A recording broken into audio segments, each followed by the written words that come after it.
This program features live coverage of an African safari and may include animal kills and carcasses. Viewer discretion is advised. Start to Sunday morning, because here we are chasing an enormous pack of wild dogs through the bushes. And I said to Gerrit, who is on camera today, that it was almost, there they go, that it was almost certain they were going to leave just before we start a drive, and so they have. Stations, animals, mobile now. They've killed something here. They've killed, I think, probably a scrub hare. What a start.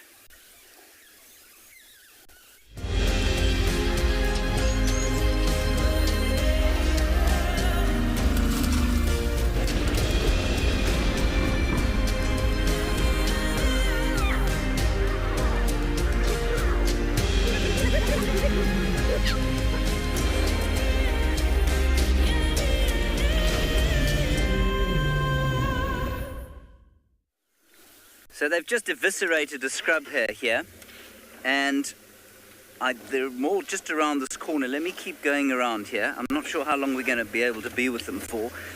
I hope you're all very well. Please remember to talk to us using the hashtag WildEarth on Twitter. You can go to our website, you can use the YouTube chat stream, and you can send us an email to kidsquestions@wildearth.tv. We're on the western fringes of the Greater Kruger National Park. We've been following these wild dogs for the last 20 minutes. And they were lying beautifully in a little puddle of puppies until 10 seconds before we went live. Okay, they've gone back up to the road.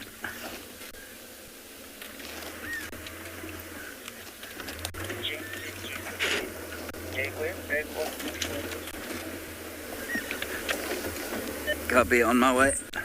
Oh, they're just over here, just there.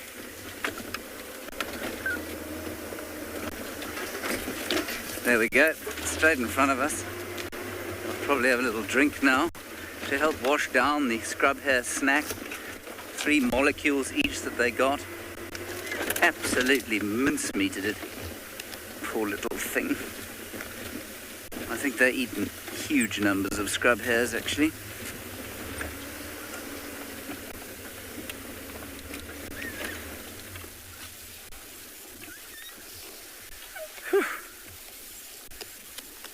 Listen to them drinking.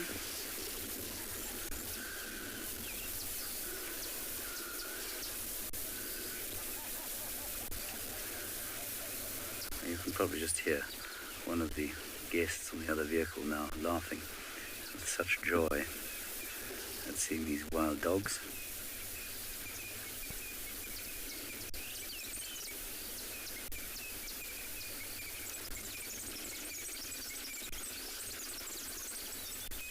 One of them is just having a lie down. I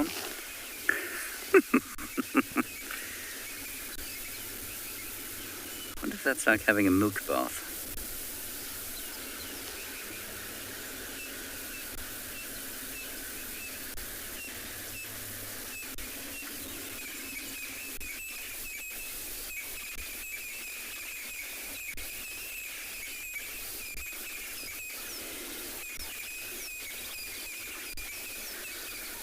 Phew.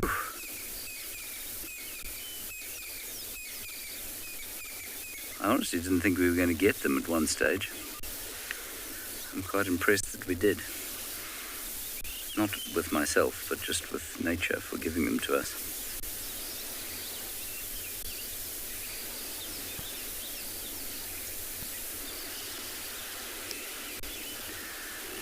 Oh, it has calmed down. Let me go slightly forward, because then Carrot can get the rest of them.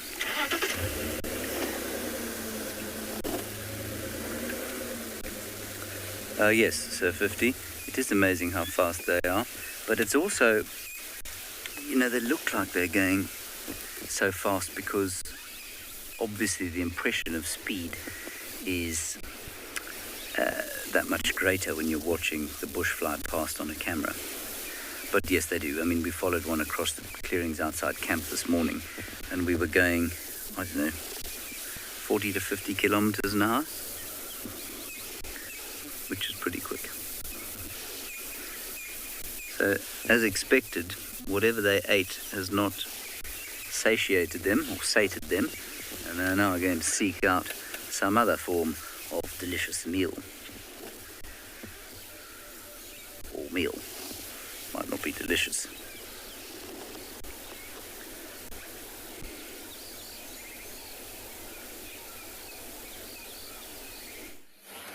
Good afternoon. What a start for Djuma this morning. Wild dogs and, of course, our resident gorgeous mother and chick here. We have Mrs. Wig, and just to the right of her, you can see the chick. Yes, it's fully out today. How exciting. My name is Lauren, and I have Niels on camera today. And we've just came into the Mulwati, where we found Tandy yesterday, to admire this wonderful, beautiful moment. Now, don't forget to head on over to our website, wildearth.tv, and send in your questions and comments there. It's already extremely hot here. I think we're in store for another melting day, shall we call it, where both the cameraman and the presenter melt into the seats. It's wonderful, really, it's wonderful.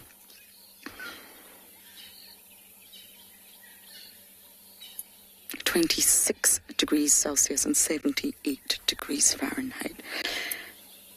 Now, James mentioned yesterday that he thinks the chick is a lot older. I have to say I don't. I really don't. Now, according to the Roberts Bird app that we all use here, it does say the eyes will open after 7 days.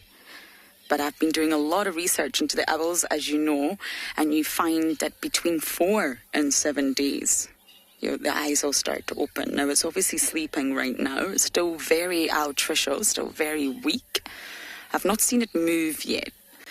Locomotion will be a key. Is it moving its wings? Is it moving its feet? How is it supporting its head? And as you know, I'm doing a sort of diagram day-by-day development. Now, we don't know when it hatched, but everyone's been coming to sort of check each day, and we found broken eggshells and signs of the chick on the 1st of November. So I'm still going to go with a week old, give or take a day or two. We could be out by a day, but I really think that's where we're at with this chick. I think it's nowhere near 2 weeks old, but we could be wrong. We're learning as we go. It's very exciting. Bernie, you're saying it's just so cute. Yes, it's adorable. It's just the most magical thing to be able to follow this. That's where we do learn, rather than just looking at books and textbooks and apps. We're actually learning as we go here. You can all take screenshots day by day and start to compare them, start to learn when it first moves its wings, when it first moves its feet, when it first sort of moves its entire body, when it gets stronger, when this first down comes in, when the second down comes in. We're just learning as we go. But I'm following the development very, very closely, and I'm convinced we're at 7 days old, give or take a day. And you all know I'm producing wonderful sketches. A few of you have asked for those sketches, so I will take some photos and pop them up on my Instagram for you. They're really not the best sketches in the world. If you would like the real thing, it's a book called The Owls of Southern Africa.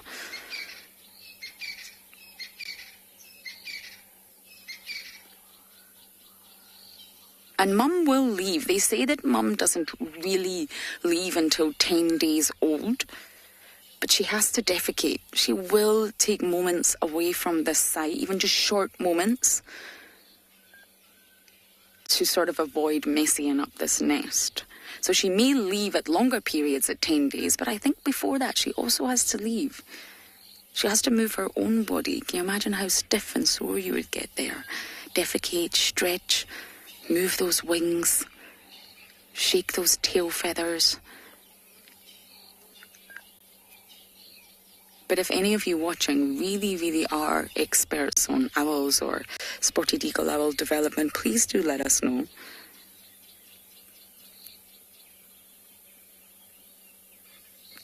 We found Sebwig last year at about the 2-week mark, I think, on this very spot. The exact same spots.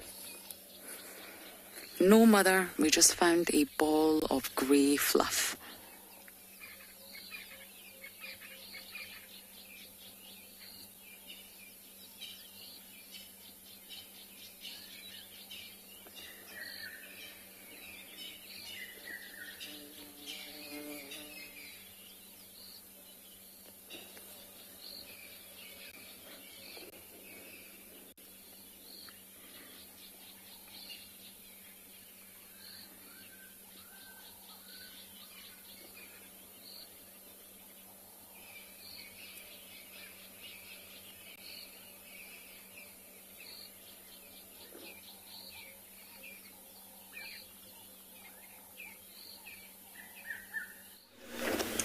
Righty. They came back to the little waterhole. There they all go. There's a great squadron of them, an armada going down the road.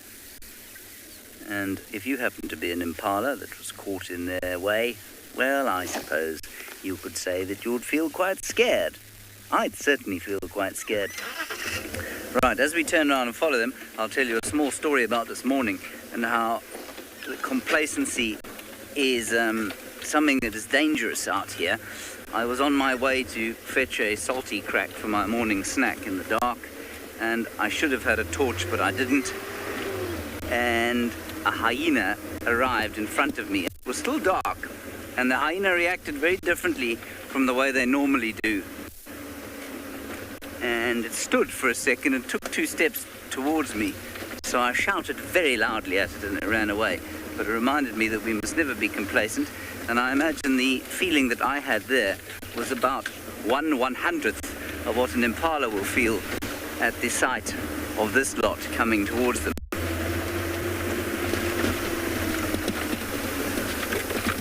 Right, they're going straight through here.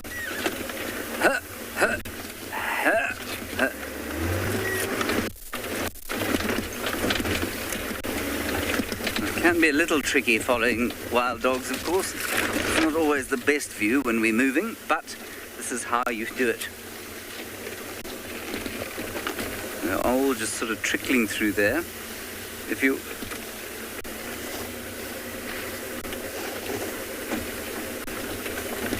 relatively clear through here. Now what happens is they trot, and the puppy is running behind, then one of them will see something, and you'll know that somebody in front has seen something by the speed with which everyone starts to move. They just go, and then they're gone. Actually heading quite close. There's the hyena den, right there.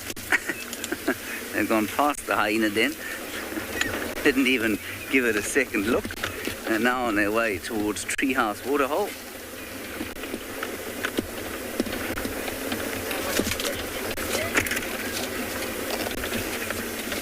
Oh, sorry about that. There's one with the collar there. If I'm not mistaken, the one with the collar is one of the beaters, I think. James Richard will confirm that for us shortly.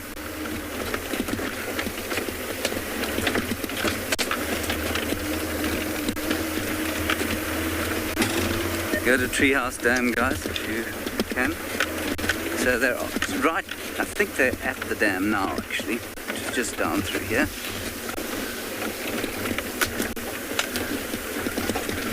Unless they've spotted something else that was going in the opposite direction, in which case they too will have gone in the opposite direction.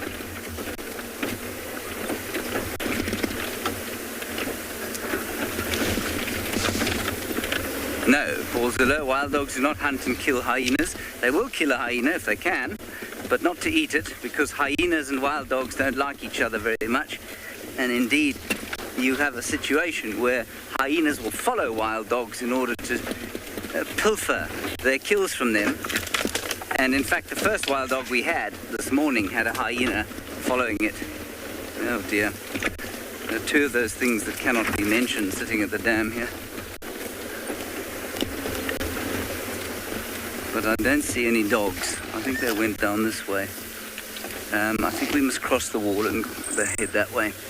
You're going to look into the rising sun now, everybody. Don't look right, whatever you do.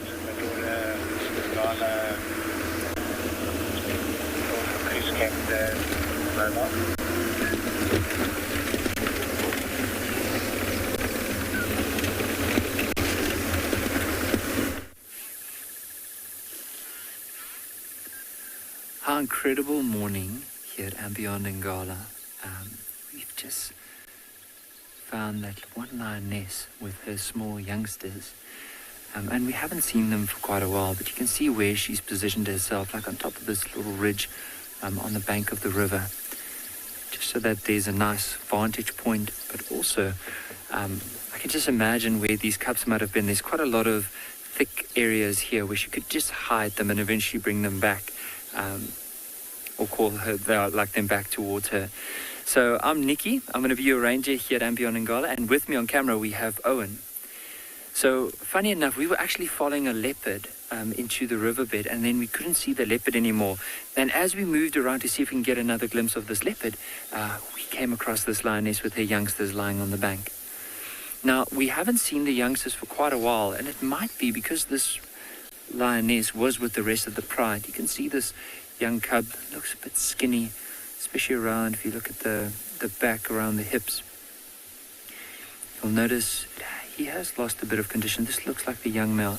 However, being back with mom now, it's so good, because then at least you'll be able to look after them. Because for a while we thought maybe something could have happened to the cubs, but I'm so glad that both of them are still alive. And even though they do look like they've lost a little bit of condition, they are really resilient animals. And especially if mom is going to be with them. So that is the young female, and she's just lying down there. Now, often with lion cubs is they need to conserve as much energy as possible. So even though they can be very playful after full belly, when they haven't been with mom for quite a while, they need to conserve a bit of that energy. But look at that beautiful face, very delicate. Notice the white around the eyes, quite a bit of white, especially that chin under the nose, and then a bit of white between the legs. And look at that long hair in her ear as well. She has a really beautiful face.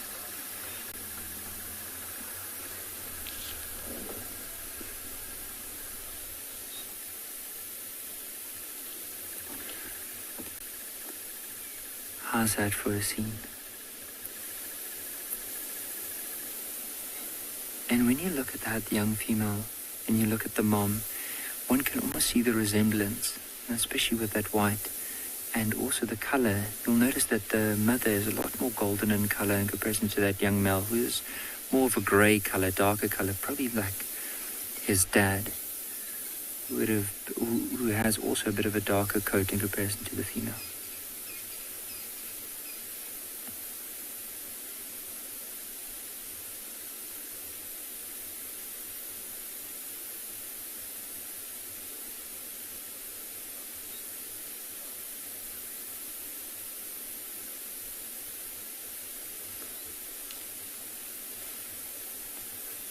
Now Now there is some movement at the back because the mother's constantly like looking backwards. Zoe, I agree with you. Like lions are one of the best, if not the best. But I think every animal in their own way is so beautiful. I think for me, just the one thing that I enjoy about lions is how majestic they are. And even the way that this lioness is lying down, it just shows so much pride within her. You can see that young male, every time he gets closer to mom, look at how she starts snarling at him, because they are at that stage now where they are weaned from mom's milk. So they rely heavily on mom, hoping to make a kill, or even taking them down to water for a drink.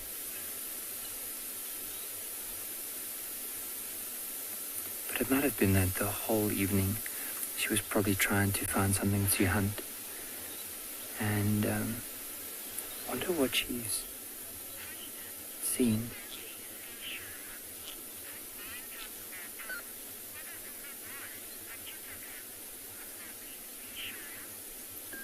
Forty sure. Apparently, when they're born, they can't see for a little while. And I'm not too sure. I think it's probably after 2 weeks when they're able to see properly. But when they're born, they're so small, and they're reliant on mom carrying them around. Especially if there's like a dense site or like the vegetation behind her. There might have been something in the back that she spotted, maybe like a kudu or impala. But just to get back, so you've noticed the vegetation in the back. So sometimes with particularly lions, when they hide their cubs away in denser areas, the mom will have to keep that area clean, because if she leaves it like them alone to go and hunt, they're very vulnerable to hyenas, possibly other lions, and even if a male leopard were to stumble across them, or I've even heard about pythons. So she needs to make sure that that area is clean. And then often if there's starting to become quite a present smell, she'll move them from one area to another, or if there's imminent danger in that area. Just that mother instinct of keeping them safe.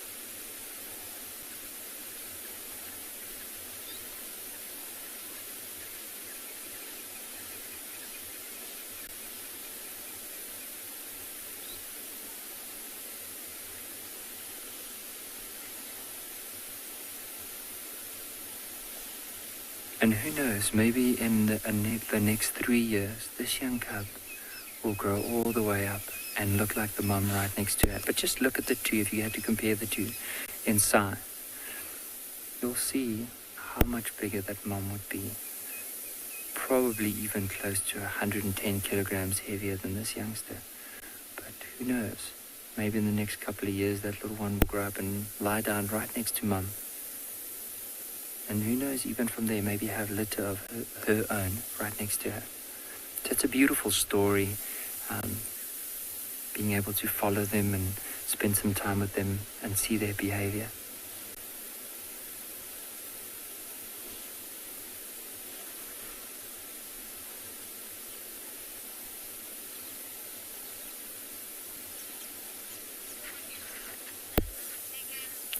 But what we might do is from here we could possibly go and see if we can get some other glimpses of that leopard, and eventually come back to her and the youngsters.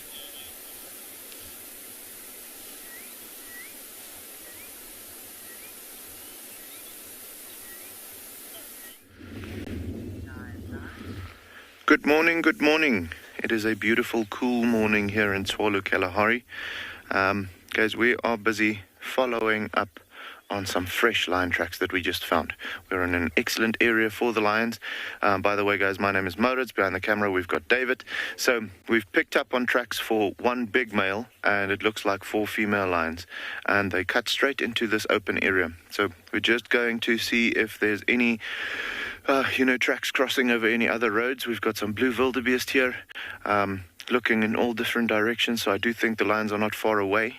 However, they might also just be looking at the zebras or red hartebeest that we also have on the plains. They are a little bit further away, so we can't see them right now, but we did drive past them now as we were following the tracks. But yeah, excellent area for the lions to try and hunt. So hopefully they did something during the night, or they're busy stalking still. That would be epic if we could see that happening. But yeah, what we are going to do is we are going to follow up on those lines. You can see all the blue wildebeest are now heading out of the plains. Typically, you'll find the plains game sleeping on the plain. Well, not only the plains game, you'll find other things like kudu and so on. Also, spending their evenings on the plain, just to have a nice open view of what's going on around them, with them having that bad eyesight during the evenings. And then during the mornings, as soon as the sun comes out, then they start moving towards something like water and so on. When they can see a little better, they go into the more thicker stuff. So I'm pretty sure that's what these wildebeest are up to. You can see they're walking in a nice straight line. So that means typically that they are set on going to a specific point. They're not just feeding and moving around as they're doing so. But yeah, exciting to find these fresh lion tracks. There's always something about a fresh track, especially a cat track, that makes a guide buzz a little bit longer. So yeah, we're going to see if we can pick up on those tracks and follow them until we find those big boys, guys.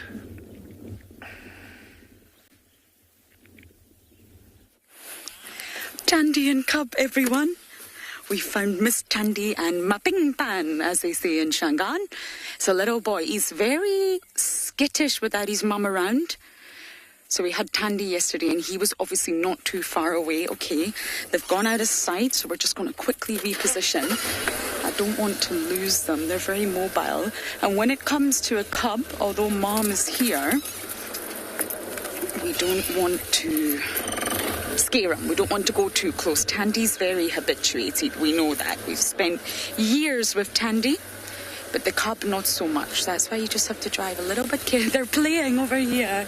Okay, just give me 2 seconds and we're going to follow them.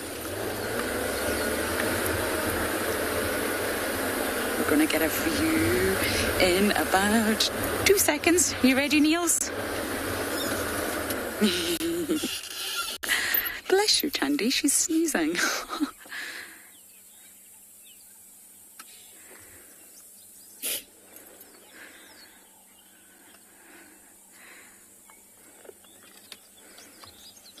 She was sneezing a lot yesterday as well. Something obviously really irritates. Oh, got some scent marking. Scoosh, scoosh, as we say.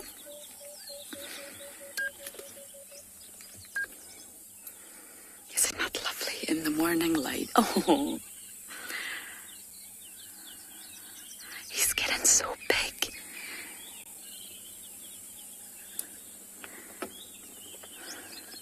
Oh, there's a giraffe moving in the distance, watching them. The lighthouses of the bush probably thinking, oh, I don't like leopards. Don't know why I put on that accent. That is not how giraffes talk. Okay, Niels, I'm just going to move to keep up with them.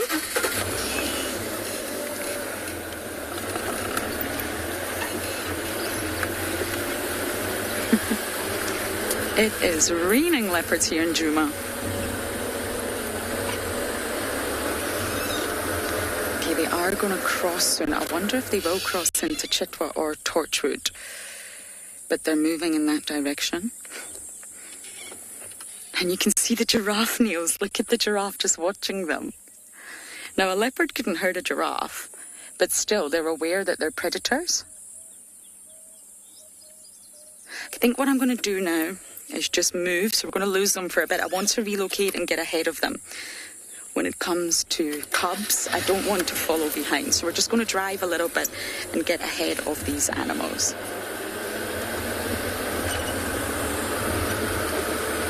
So hopefully soon we're going to have some better views of Miss Tandy and cub.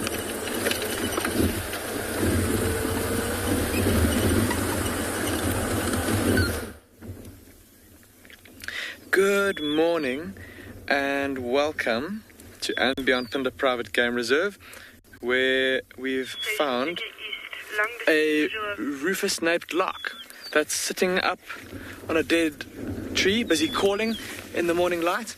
My name is Damon. Behind the camera this morning is Craig, and it's a lovely, beautiful morning here at andBeyond Phinda in Mapuche land.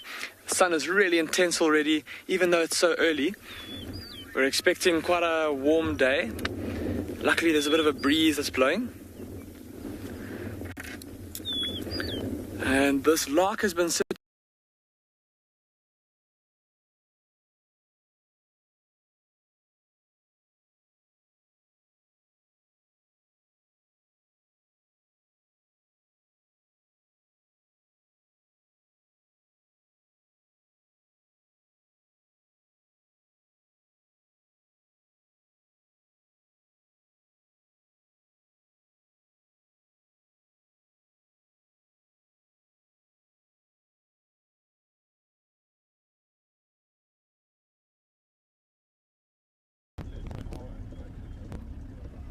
No.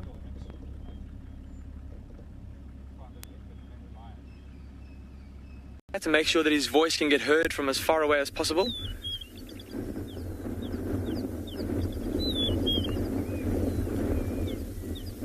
And he changed his tune there a little bit as well.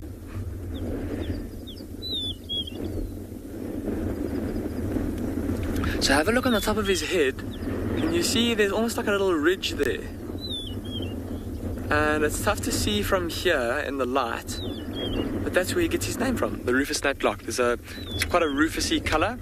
Is the back of his neck, and then also that little crest on top of his head. And there's that little wing flutter again. And often with larks, there's quite a few different species that look quite similar to each other. And that's where learning the call of the bird can be very important when it comes to identifying it. But that little crest on top of its head is normally a giveaway that it's a rufous-snaped lark. Of course, the call also unmistakable.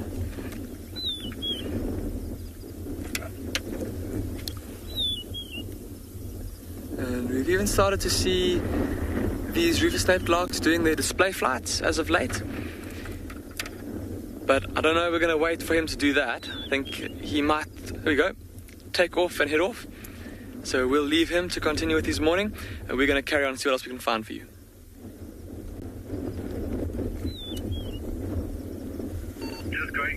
Pala are losing their mind, listen.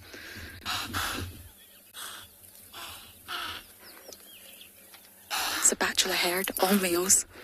They're not happy. Okay, before we lose Tandy and Cub, I am going to follow. They're moving through the thicket and we're on Chitwa now. So I'm just going to keep following. Excuse me, Impala, I know you're very upset. My goodness. Love that about Impala. When they see a predator, boom, they make their presence known, loud, confident. You are not taking me down today. Okay, they're just here, moving through the thicket in Chitwa.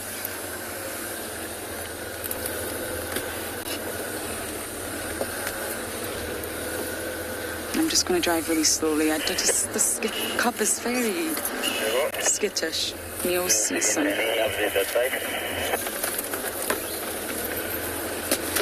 Yes, I can see them. Here we go. So Dandi and Kuchava's territory both borders on Chitwa. I find Tandy overlaps her territory more with Kuchava than she does with Kalamba these days. Okay, Neil's watch out. We're going to drive into a tree. There we go. We've got them. We've got them.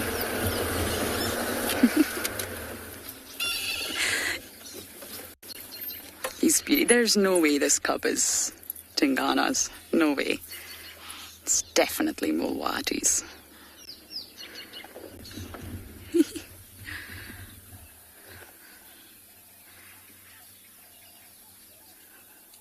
It's so nice to see them together.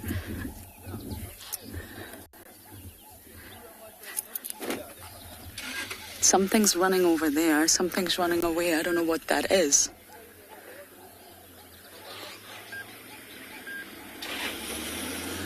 Okay, we're gonna follow before we lose them.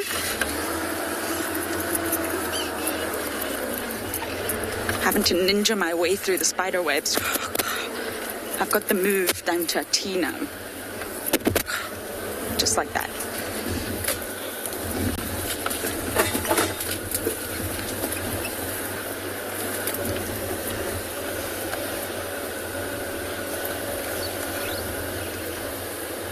Yeah, they're moving. We're going to have to navigate our way off-road here to keep up with them, I'm afraid. I'm not going to have visual right now. So they're very, very mobile, but I really, really hope we can keep up with the Queen and the future Prince.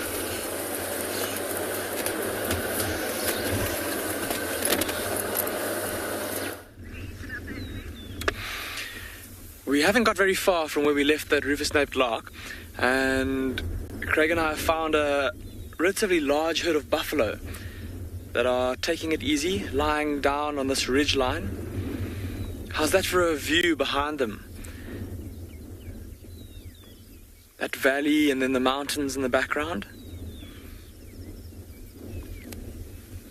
Quite a big herd of buffalo. I think it stretches, we can only see a couple from here, but from where we first spotted them, it looks like the herd even goes down into that valley a little bit, so kind of sprawled out. And see how they're all, or most of them are lying down. Busy resting after what was probably a good, successful early morning's foraging.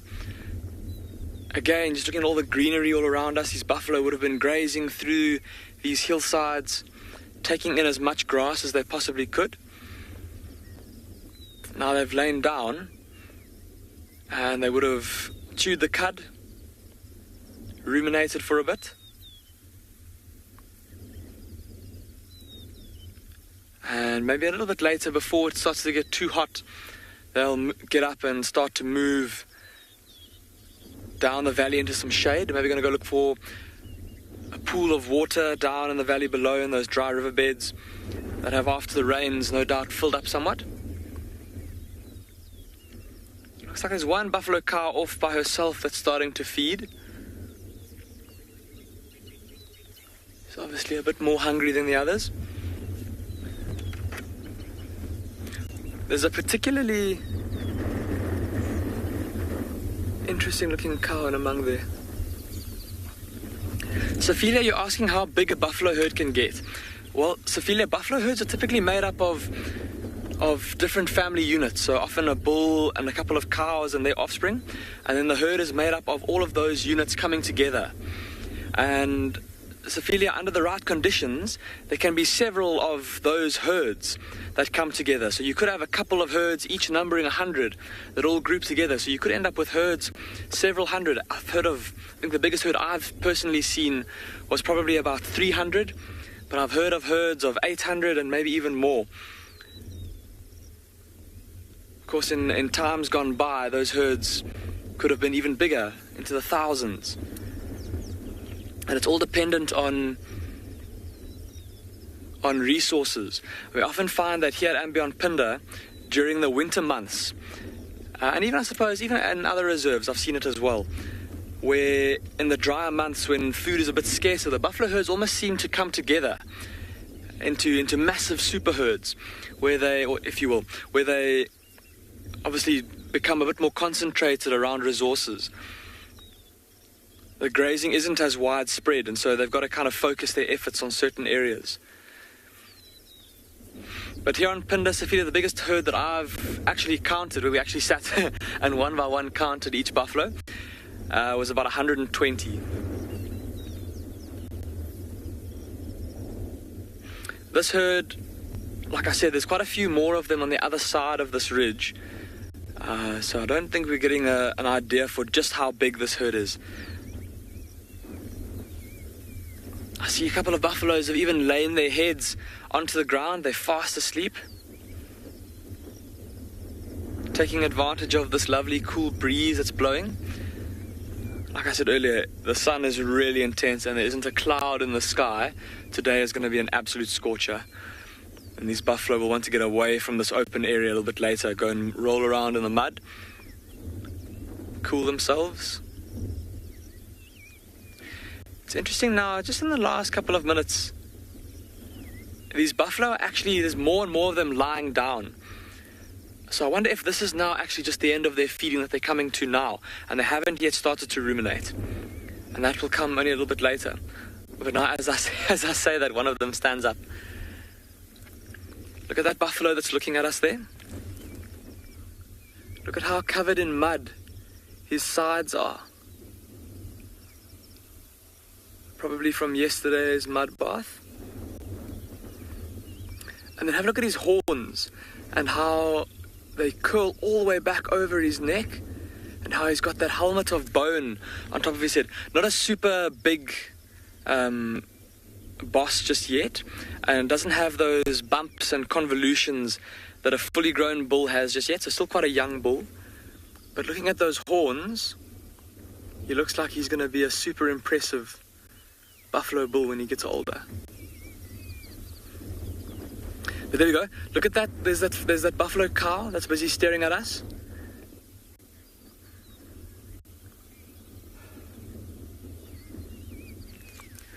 Leopard lover, you're asking at what age these horns will start to show. Leopard lover, normally about 3 or 4 months. It's quite noticeable. You can see like little sticks, or well, not sticks, but little. They look like little sticks, I suppose. Little grey spikes coming out of the backs of the calves' heads. I was going to say, look at this buffalo cow that's busy staring at us, and see how she has started to chew. Now, she hasn't bent her head down once since we've been here, so this is now the starting of that rumination, of that chewing of the cud that I told you about. And based on the fact that there's still buffalo lying down, I think that most of them haven't started to ruminate just yet. And this way of feeding and of digesting their food, I suppose, helps the buffalo in many ways, in that they're able to, of course, extract more nutrients from their food, but they're also able to spend more time resting, more time conserving energy. They take in a big stomach full of food, and then they go and sit down and chew it all over again. But instead of having to walk around and find more grass, like a similarly sized animal that isn't a ruminant would have to do, instead of doing that, they get to just sit around and rest. Gives them more time to save energy, more time to roll around in the mud.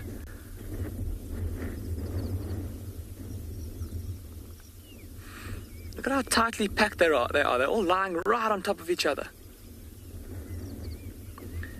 Really nice to see all these buffalo lying all close together like this. But I don't think they're going to be getting up and moving anytime soon. Like I said, later they might move down into the valley in search of some mud or some water. But Craig and I are going to leave them for now.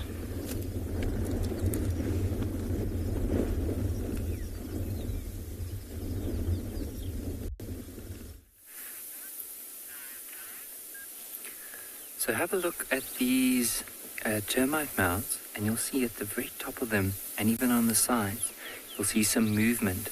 So that's from a dwarf mongoose. And what they might be doing is early on in the morning, they often come out of their burrows and they sit on the top of the termite mound just to get a bit of sun before they start moving. And often what's quite nice about them is you'll see when they do move, there's a lot of hornbills that often move with them, because as they move and disturb the grass and eventually some of the insects fly up, the hornbills will go and catch it. Look at this one off to the right. It's moving around. One just on top is scanning just to make sure that everything is still safe before they decide to move on. And also just enjoying that sun. What I enjoy about them, they have such an integrated social structure, and they, in comparison to the banded mongoose, which you also find in this area, they're a lot smaller in comparison to them.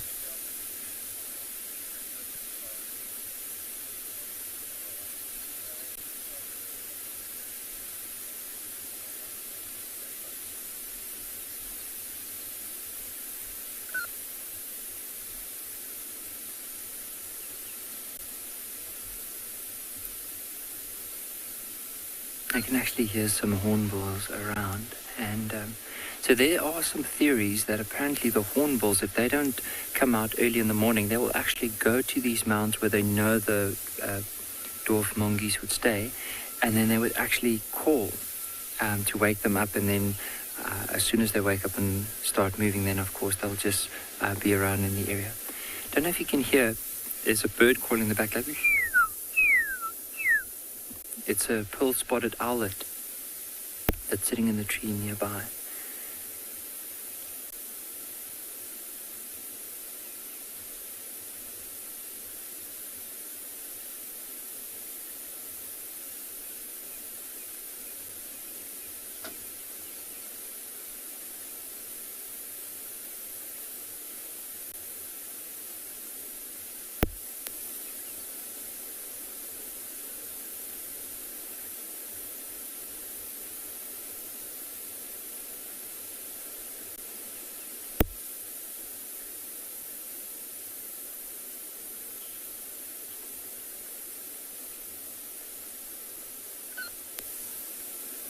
See, there's a Swainson spurfowl moving in the back.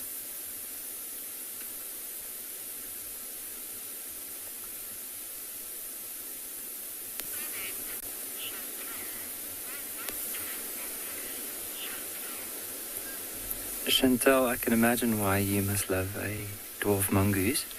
I do too. The thing about them, what's so interesting is, remember earlier we saw that big lion, so they're part of the family of carnivores, so meat-eating animals. And literally the smallest carnivore that we get in Africa is this one here, from the mammals. And now compare the difference in weight, just to give you an idea. So the lion, with that female we saw this morning, would probably be around maybe 145, maybe 150 kilograms. Now these mongooses that we're looking at here, so a fully grown one, so let's say the one that's sitting at the very top there, now looking to the left, that one would not even weigh half a kilogram, so not even 500 grams. Just shows you how small they are. And that mound that they're sitting on, so how their burrows would normally be these old termite mounds that have been abandoned that they'll dig out and then make it at their home. And so mainly in the days when they move out, and later on in the afternoon, early parts of the evening, is they'll come back into their holes, and that's where they spend the majority of the night until the next morning. See, this one is venturing off. Of course, not too far away from the others.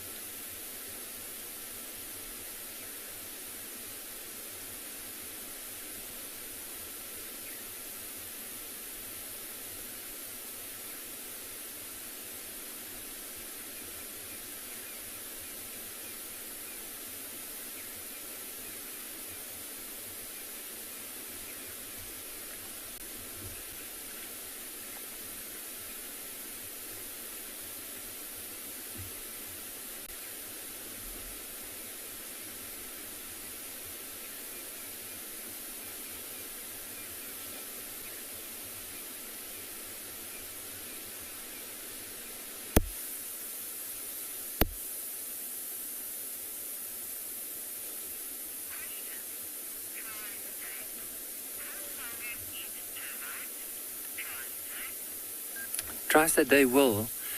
They would also eat not just insects, but they'll also, termites, but they'll eat a variety of different insects. They'll, anything from possibly something like a scorpion, to a grasshopper, to a spider, to just anything basically that they're capable of being able to catch and feed on. Beetles. So a variety of things. Look at how these two are grooming each other now. And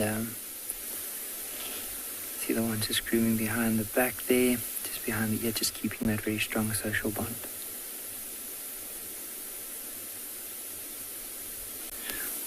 It almost looks like there was a small mongoose that just moved in the back, smaller than the others. Might be a youngster. I've often seen the adults, if there's a small baby, they'll actually pick it up, like hold it in their mouth, and then move it out and put it in the sun, and then from there on, like, they'll move it back into the burrow again.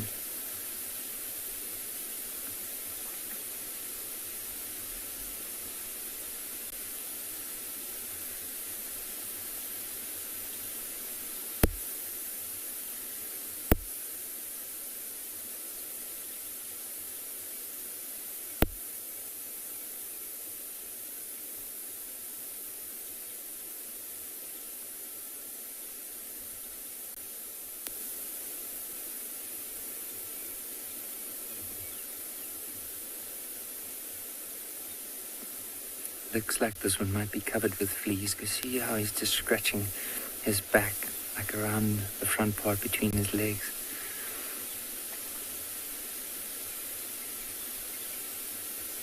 Even on his back leg. See, there's another one moving in the back now.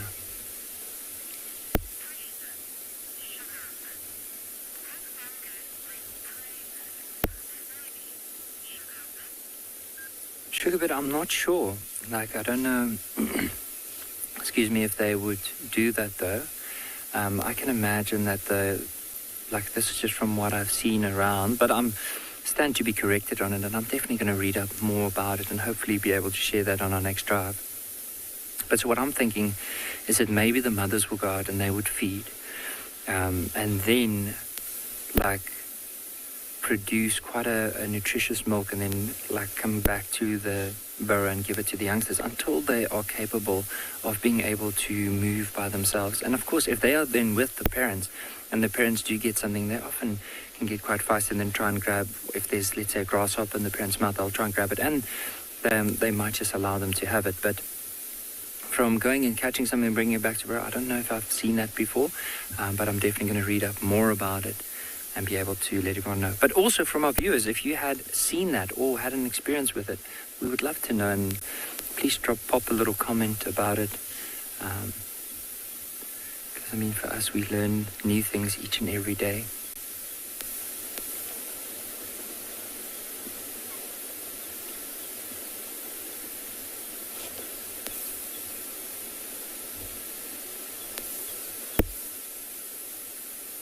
The yawn from the one at the back. Definitely just waking up. Looks like myself and Owen in the morning when we wake up before our first cup of coffee.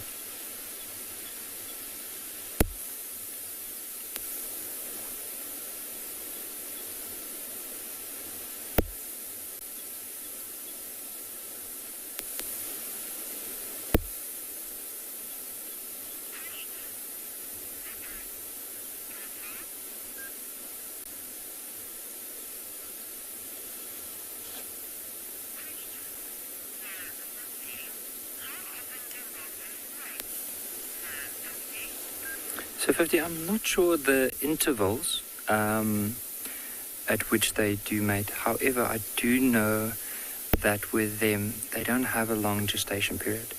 So if they do, let's say if the female is ready to mate and they do mate, it's close to 60 days and then she'll have a young. And often, especially with some of the smaller predators, it won't be too long before she will have her next set. So maybe like after she's fallen pregnant and she's given birth, it will probably take up to a year, maybe a year and a half before she'll fall pregnant again. But it is something that I'll definitely have to do some more research on and have a look.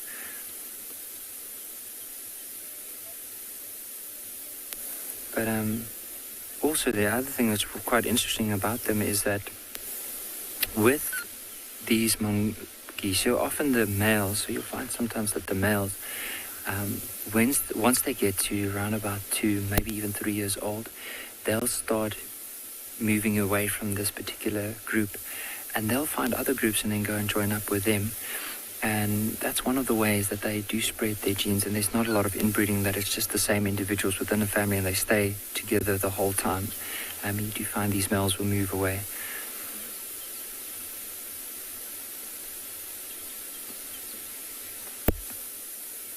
But it is a very interesting carnivore to be able to know more about. I have seen one of a predator to them is a genet. And there was a colony of, or a group of these dwarf mongooses that used to stay in a tree log. And every night a genet used to come and visit the area just to see if there's anyone maybe wandering away from it. So they have to be so careful, especially at night. And it's not just that. I mean, leopards can go for them.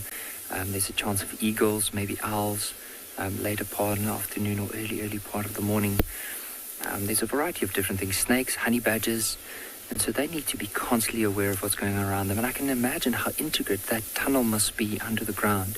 So as soon as there's any danger, I can imagine the one at the very back there.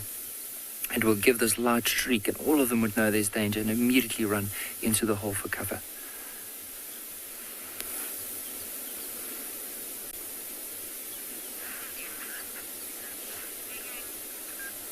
just so lovely to be able to spend some time with them and just learn more about them and their behavior. But for now, Owen and I will probably carry on and see if we can find any other signs of lion or possibly that leopard.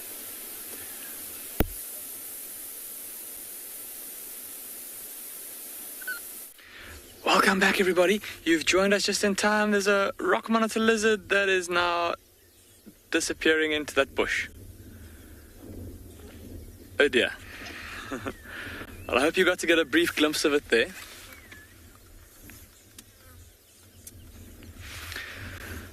Yeah, sorry about that. It crossed the road in front of us here and then went through those little thickets of grass there, no doubt looking for little things to eat, things like frogs and maybe even little bird eggs, the ground nesting birds, insects. But it's now well and truly gone into that thicket there. And unfortunately, I don't think we're going to get a chance to look at him again, just because of how nice and warm it is now. The sun's out. Often earlier in the year or during the winter months when it's still pretty cool, those monitor lizards are not very fast moving, very sluggish and slow. But when it's so warm like this, they, of course, being ectothermic and being reliant on the atmosphere, on temperature to kind of allow their metabolisms to get going. When it's nice and warm like this, they move around pretty quickly. So, sorry, I hope you got to get at least a brief glimpse of that rock monitor lizard. But I'm afraid that's all that we're going to get of him. So Craig and I are going to carry on driving. There's been a report of a lioness with her 2 youngsters not far from here. We're going to go see if we can try and get a look at them.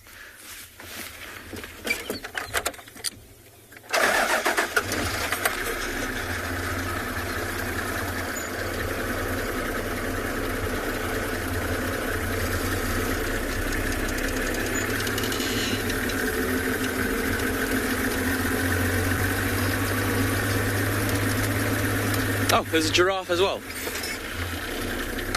Look at that.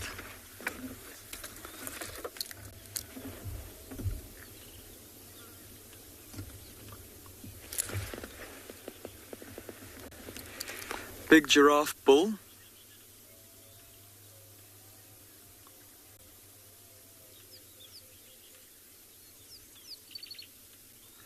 And of course he has to stop directly behind that fallen tree.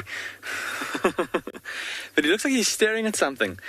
I can see a family of warthogs off to my left, as well as another female giraffe. They're not very easy to see though, but that might be what he's looking at.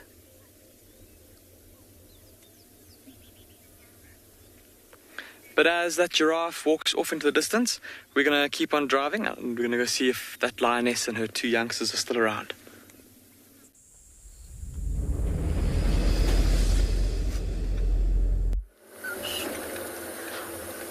We just found an impala lamb. This is my 3rd lamb, and I'm not able to get them on camera. Why?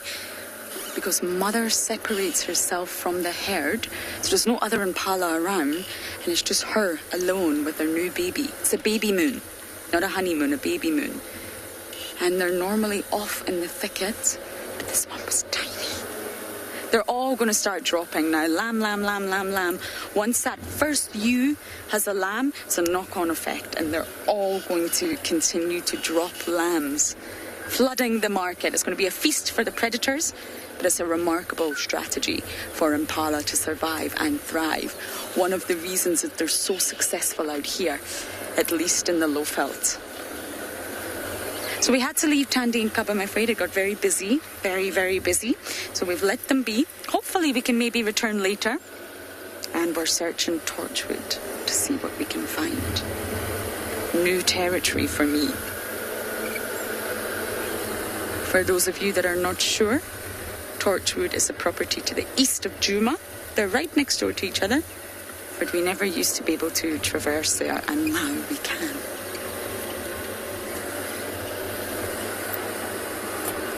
I'm just going to stop and give you all a beautiful view of how thick, lush and green the low veld is now that we've entered into summer.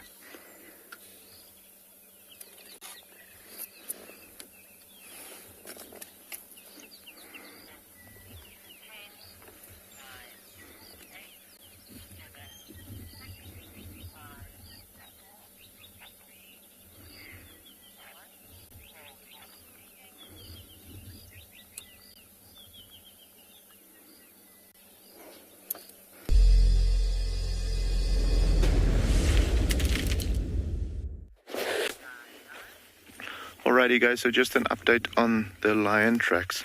They have been chasing things around and, you know, making it a bit more difficult for us. However, it is quite exciting to see how they have chased, it looks like blue wildebeest initially, and then there's some more tracks of the females coming down this side of the road that was chasing an eland in that direction. However, I don't think they were too successful because here is very fresh tracks for the big boy, the male, going in that direction again.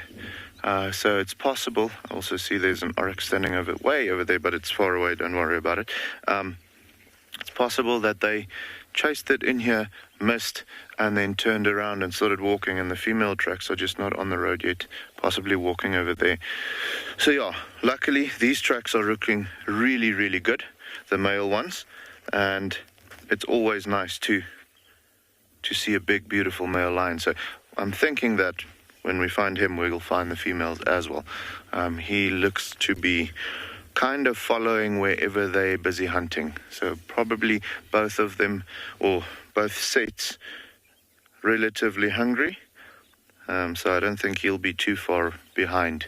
Unless he decided, you know what, you guys are too unsuccessful, I'm going to continue doing my own thing. But highly doubtful. So yeah, sorry guys, I'm just constantly looking around because there might be lions just around the corner. However, these tracks are looking really good. So I do think that we're not far behind them. Just trying to make sense of which direction to be going into.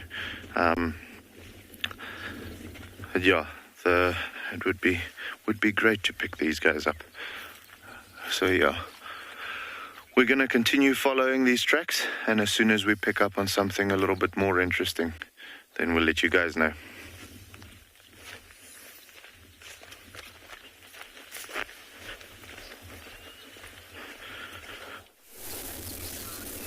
Yes, it's always a good idea, I think, to look around when you think there might be lions around. If you don't do that, you might walk into a lion, and that could be very unpleasant. Here is a leopard tortoise. I know we've seen hundreds of them. This one is a particularly afraid leopard tortoise, and he is hiding himself. Oh, there we go, bit of movement. He's now got very angry, and he's heading towards us in order to mete out terrible trauma on the Land Rover. You can see he's not smiling. He's got a very cross face. He was walking along the road, and I think he decided that our presence was not a good idea. And so he's now trying to hide himself. He's not really attacking us, in case anyone thought he was. Although he is walking closer to us. Isn't that lovely? He's going to end up under the car. And then I'm going to have to... In fact, before he does that... Yeah, before he does, let me just move backwards, because what I don't want is for him to end up under the car. There we go.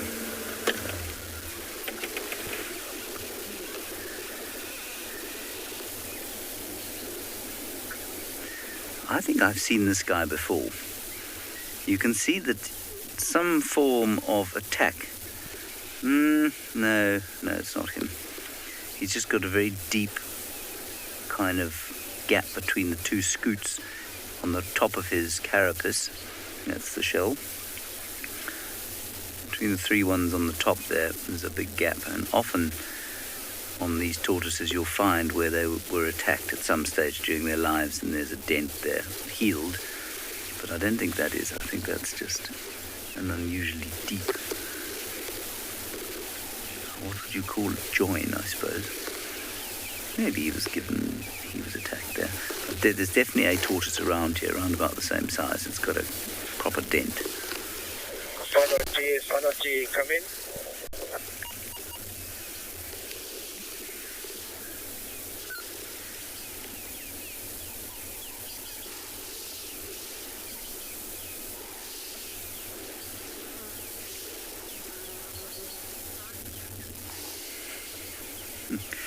Question from Yeviet.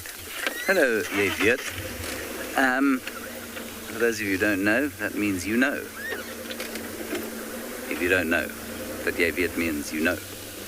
Anyway, there you are. Leopard, the potential lifespan of this tortoise is probably around 60 or 70 years, although there are definitely records of leopard tortoises living over 100. I think it's quite regional. They don't get a whole lot bigger than this one is now in this part of the world, but in the Eastern Cape they get to at least 3 or 4 times that size. So, yeah, I think it depends on where they are, and probably depends on the food that is available and that sort of thing, but then over 100 years. Again, this is all quite difficult to tell because in the wild, very few tortoises or any other animals, should we try and go back a bit? Very few tortoises or any other animals are actually ever followed from the time that they're born until the time they die, which means a lot of the longevity estimates that you're reading are just that. They're kind of educated guesses.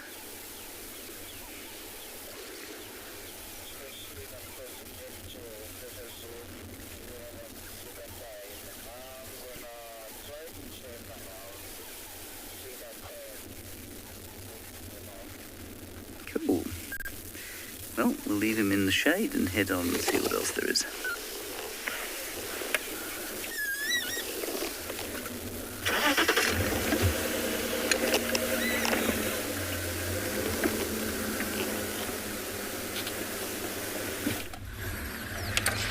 Welcome back to andBeyond Phinda. We have had some success with our lion search. A mother lion, or lioness, and her 2 little cubs. Look at that little cub in the middle. He's got his mother's tail in his mouth. If you were a little cub and your mother flicked her tail around like that, how could you resist grabbing it? They're currently perched up on a raised piece of earth next to quite a prominent waterhole, lying in the shade there.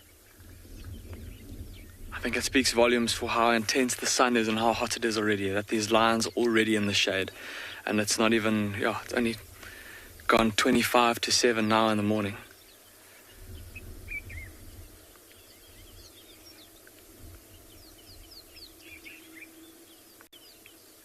And of course, for this lioness, it's been tough to see if she looks full or not. Marion, you're asking how old these cubs are? Marion, we think they were born in May, so that makes them about 6 months old now.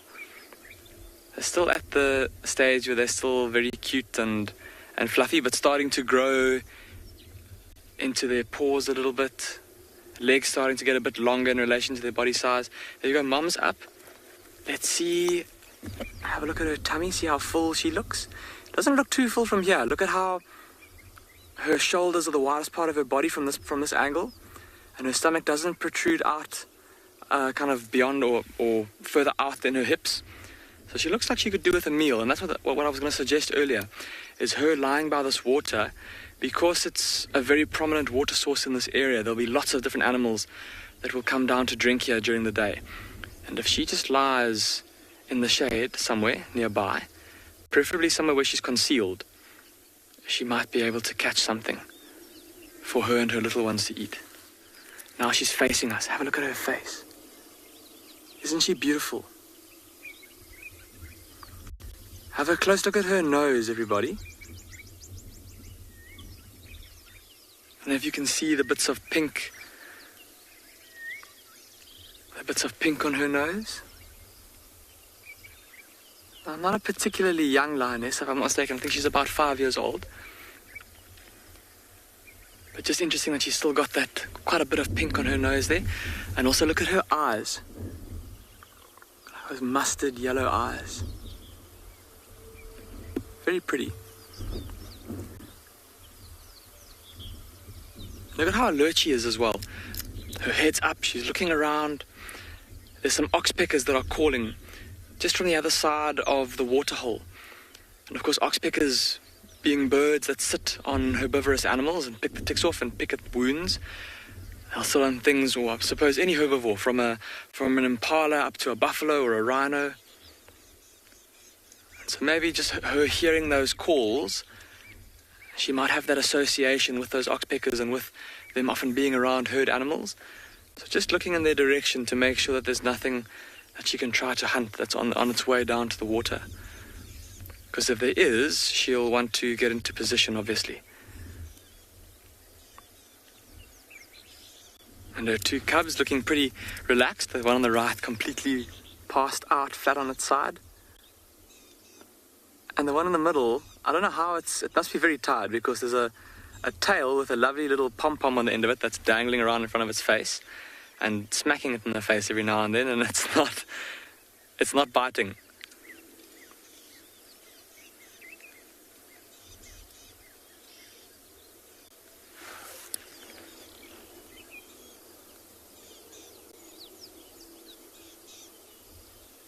Look at how spotty that cub on the right's legs are. Very prominent spots still visible there. Compared to mom's legs, have a look at mom's leg, her back leg that's facing towards us. Can you see those very faint spots still on the inside of her leg there? Oh, she's getting up. No, just repositioning. I think she decided that, better to face that way. That is the direction where the oxpecker's calls are coming from. So just wanting to make sure that she can keep a good lookout there.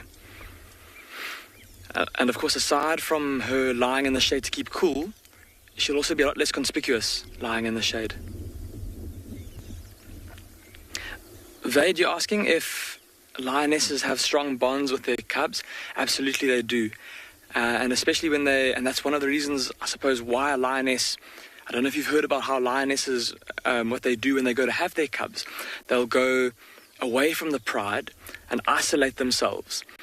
And then they'll give birth. And then normally for the first kind of 6 weeks or so, they'll look after those cubs and keep them away from the rest of the pride, before then only later introducing them to the rest of their group. And during that time, they develop a very strong bond with their little ones. And even now, and even later into life, they'll always have a very strong bond. Especially, so with these two cubs, one of them is a male and one of them is a female. And so what will happen was that when these cubs get to kind of independence, when the male is about 2 to 2.5 years old, maybe even a bit older, maybe even a bit younger, who knows, he will be pushed out of this area by the two dominant males, by his father and his uncle. And his sister, though, she'll be able to stay within the pride forever. And so, of course, then her bond with her mother will be very strong. And it will last for as long as they're both a part of the pride. And you often see lion cubs and their mothers rubbing heads, licking each other, right from when they're small like this up until they are adolescent lions. So yes, a very strong bond. That being said, though, you would never say it when it comes to feeding around a carcass. I don't know if you've ever watched, I'm sure you have, watched lions feeding on a carcass and seen how they fight. And mothers will smack cubs, and cubs will smack their mothers with their paws, and they'll bite each other and stick their claws into each other, dig their claws into each other's heads, and it look like they're tearing each other apart. But that's just how lions are. Every lion it's every lion for itself, so to speak. Every lion has to fight for its place at the dinner table and fight for its right to feeding on the carcass. Look at the lioness. She's been staring into that bush for quite a while now. I wonder if she can't maybe hear something. Even the cub, look at the cub. The cub's also looking in the same direction. There's a couple of birds that are hopping around in there. Some emerald-spotted wood doves. I just saw one land on a branch at the back there. But just now she seemed to prick her ears up and look in that direction. It's quite a dense patch of bush there, so I wonder if there's not maybe some kind of thicket-dwelling antelope, maybe like an Ngala that's coming through there, maybe wanting to come down and drink. Of course, at this time of year, and especially when we've had rains like we've had in the last couple of weeks, there's surface water dotted all over the place, and so animals won't necessarily have to come down to big water holes to drink like they would in wintertime. Because of course those herbivores will know that the bigger water holes, especially with the winter times fresh in their memory, they'll know that the bigger water holes will of course attract predators like this, who will come and lie in wait to try and ambush a thirsty antelope or a thirsty zebra. But when there's surface water all over the place, much easier and I suppose less risky to go drink out of a puddle than to come to a prominent water point. That being said though, it's been a couple of days of really intense heat and bright sunshine, and so lots of those puddles are drying up and evaporating, so soon the animals are going to have no choice but to come down and drink here. That's maybe what this lioness is waiting for.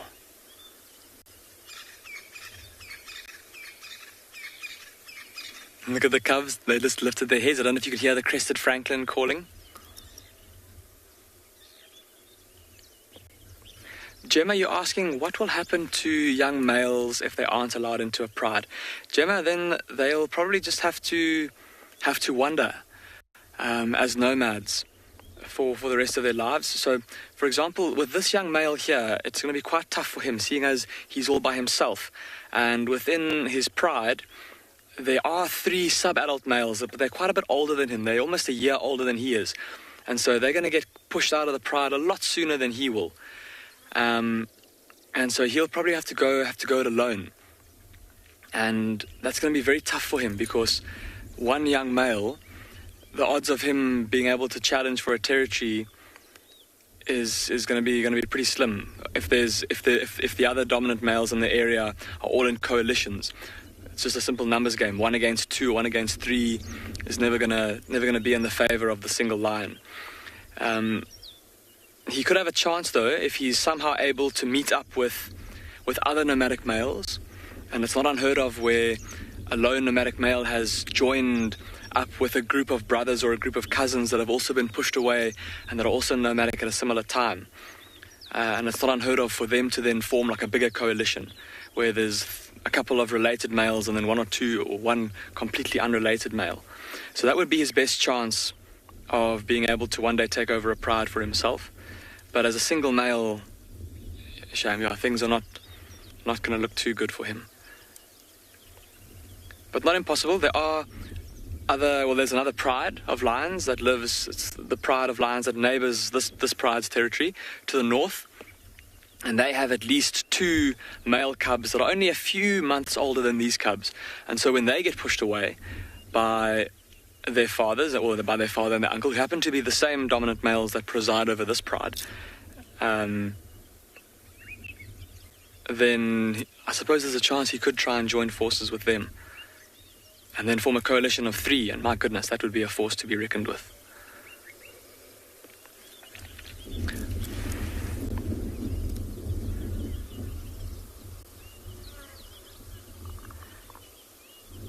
That cub looks like he's finally given in. He looks like he's starting to chew on Mum's tail.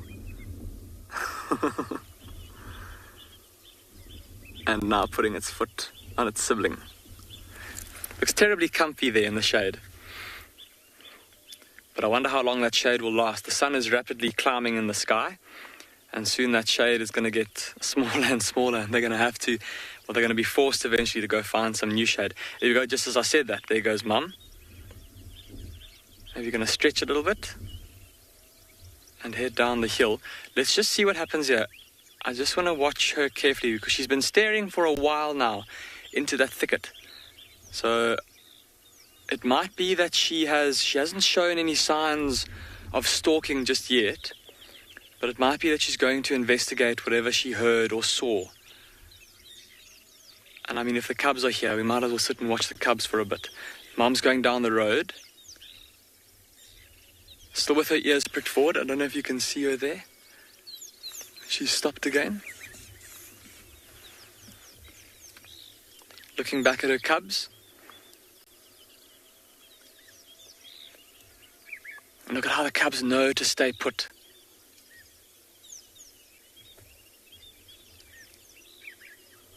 they know that in this kind of situation that they'll be a bit of more of a hindrance than a help in a hunt.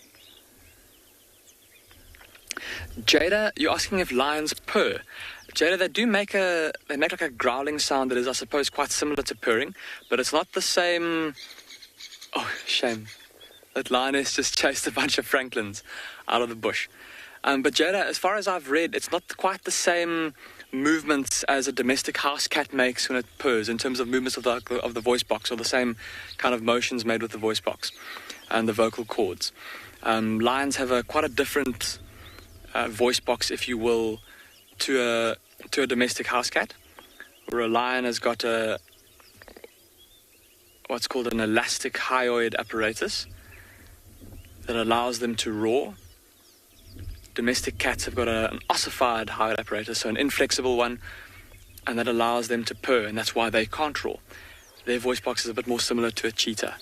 Okay, these lions now the cubs have also gone, so I wonder if it's not maybe mom just trying to move them to better shade. Craig and I are going to see if we can try and catch up with them.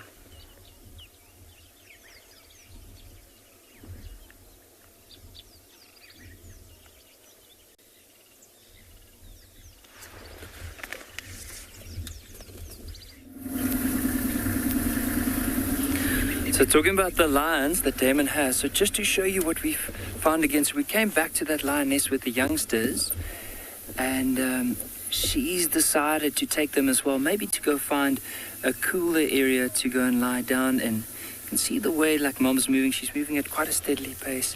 Probably just, as we mentioned, take them to some water or maybe a patch of shade.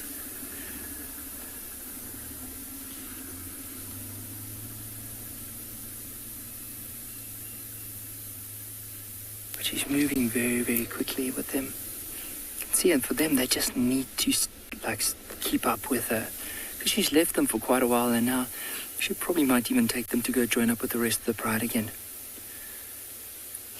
Okay, we might just get another glimpse. She's just moving behind or through that bush. See, she's moving quite a steady pace. Now and again, she'll turn around to see where they are, and there they are. And being such a warm day, it might just be that you'll take them until they get to, as we mentioned, either water or maybe some shade. See, this one doesn't want to fall behind again. They're like, okay, mom left us alone for too long, so we want to keep up with her.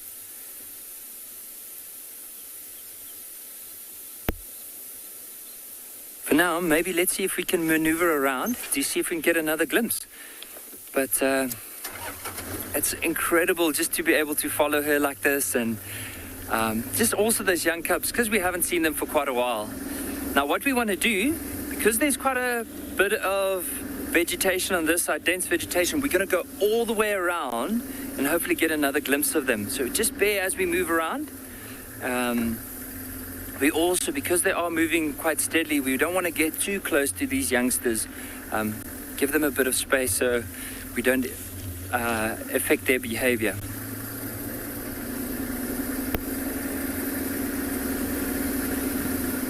So I saw her moving now, somewhere off to our right.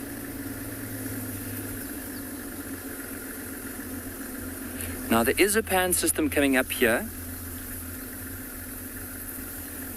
Maybe that's where she's taking the youngsters.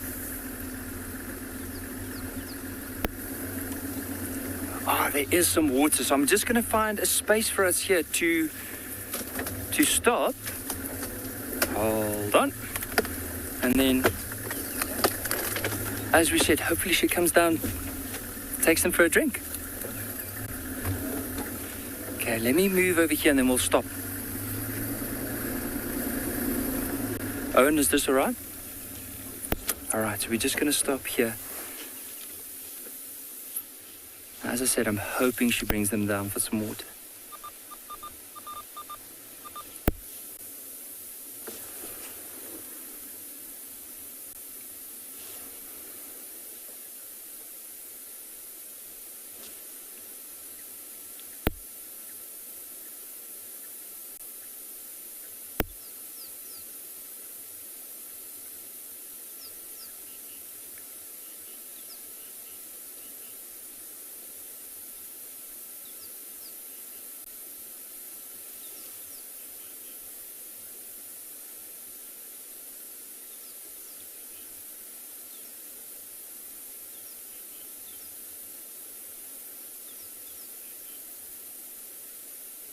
can just hear how they're gulping away.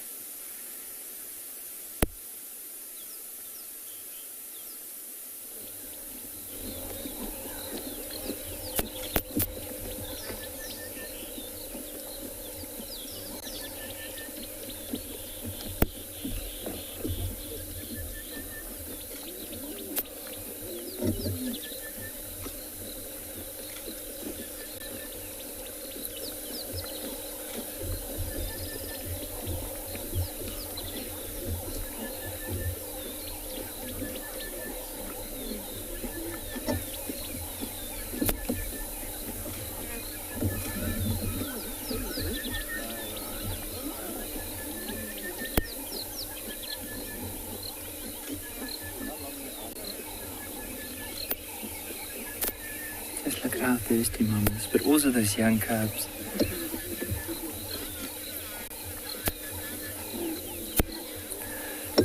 Daniel, they can go a couple of days, like up to at least 3, possibly even 4 days without having water. But it depends on the heat. I mean, in the heat that we are experiencing now, especially those young cubs, they have to be so careful. Because today even they estimated to be 40 degrees Celsius. Now, if they say it's 40 degrees Celsius, then we know it will probably be more than that. So if these cubs are lying down, especially in the sun or there's not a lot of shade around, they have to be so careful because then it might not even be 3 days. So it all depends on like how warm it is, the time of the year. Probably on average 3, maybe 4 days without having a drink. Or because also they might get some of the moisture from something that they do eat. But mainly, if they didn't have any sort of moisture that they take in, I don't know if they'll be able to last longer than that.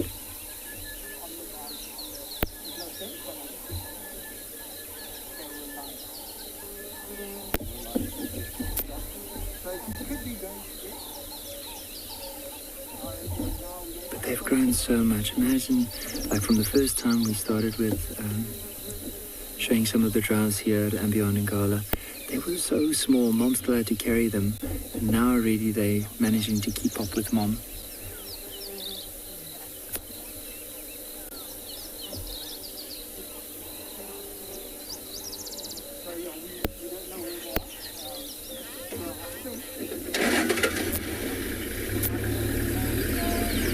I think it's just because of the size. Also like the family that they are grouped into. So if you think about, let's say, something as small as a serval or maybe an African wildcat, it's quite a lot smaller. They purr and they don't have that ability to roar like we can see with leopards and lions. And because of how big they are and of course of their size, that's why they refer to as cubs and not kittens. Well, that's my little theory about it. It's the same as if you look at some of the antelope where you get a ram and a ewe. The ram and the ewe is something that is quite a bit smaller, but the bull and the cow is a lot bigger. It's just what they use to differentiate between the bigger cats and the smaller cats.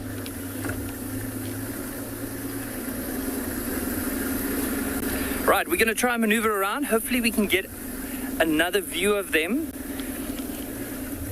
It looks like they are on their way back to the river. So the river meanders around. So it goes basically from where we first saw them. They've moved all the way around and they might just cross it again. Maybe what the mother wanted to do, because there wasn't a lot of water in the river, only places is where the elephants have dug. But then, of course, the cubs can't necessarily get to that. So she's probably brought them here. She had a good drink as well, and now they're heading back towards the river. But it's also the direction where the tracks of the prides were last seen. So maybe her plan was to go and fetch them and now take them back to join up with the pride.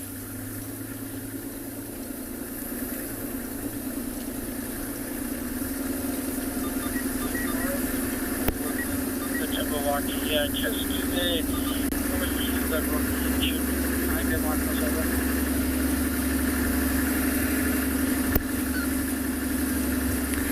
But incredible morning, and for me it's just such a treat to be able to follow lions. I think they might have gone into the river, because if I look at the area in front of me, I can see it does look like it slopes down, so she's probably gone into the river. What we'll do is once we get there is a road on this side. Once we get there, we're going to follow it, and there is a crossing to get into the river, be able to see them again. But let's give it a go. Just want to see here. Yeah, so basically she's just gone, just to show everyone, all our viewers, where she's gone in. Now if you look through the tree line, do you see the sand in the back? I don't know if you're able to see her from here, but if we maneuver slightly forward, there's a chance we could possibly see the movement in the back. But the best would be, let's try and get to that river. It's going to be a bit of a drive, so hold on. Because in order to see her again, we got to risk it for that biscuit. So let's go around. We'll keep a good steady pace as we go. So just to give you an idea, we are now driving on the western side of the riverbank. And once we get down into the river, we're going to drive north. So basically do this and hopefully get to see them again.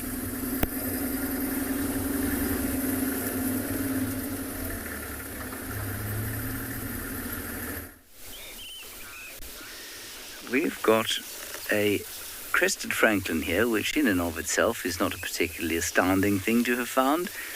But what it's doing is having a bit of a contretemps, if you like, with another crested francolin. Or they were. They were jumping up and flapping at each other.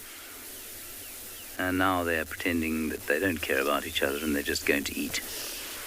There's the other one. Here we can, come on, go, have a fight. Let's all chant like we used to at school. Fight, fight, fight, fight, fight, fight, fight.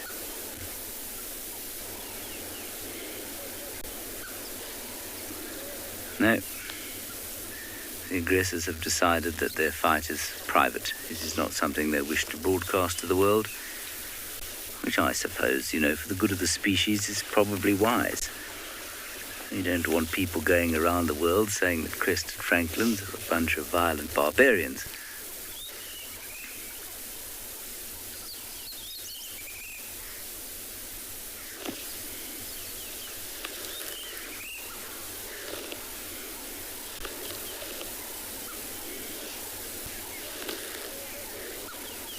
Lovely sounds of the mid-morning already, despite the fact that it is barely 7 o'clock. Oh, here we go. It's being followed into the bush there. Hang on. Now they'll have a fight behind the bush. Here we go. We go forward slightly.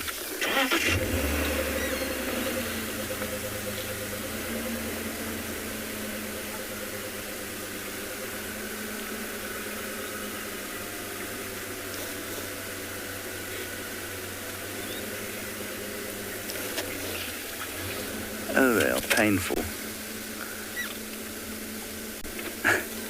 I can see them.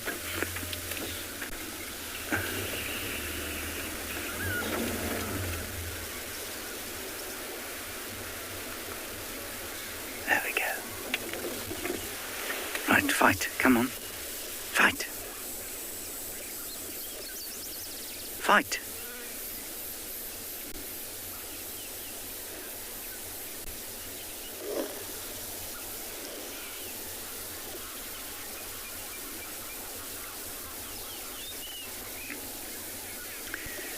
Now, what distinguishes these things from the spur fowl, which used to be called francolin, is the absence of a long spur.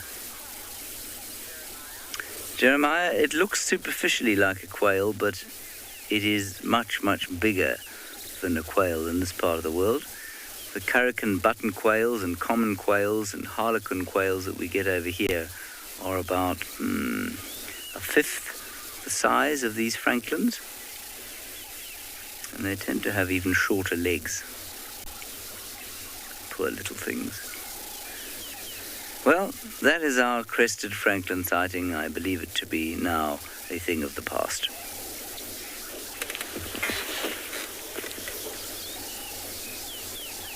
Now we will carry on.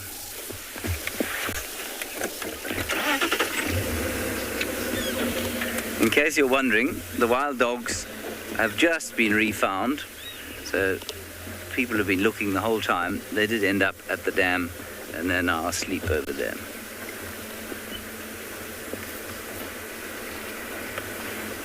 So we haven't had any more entertainment with them than you had.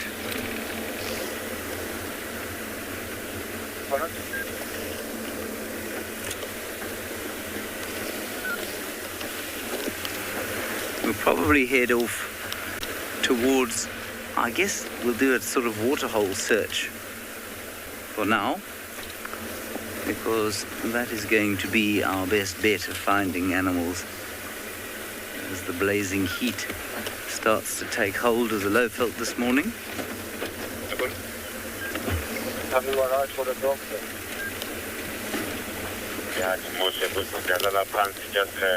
There's also a flower that I quite desperately want to show you that I found. It's all over the place and I'm not entirely sure what it is. Naturally, it's not all over the place.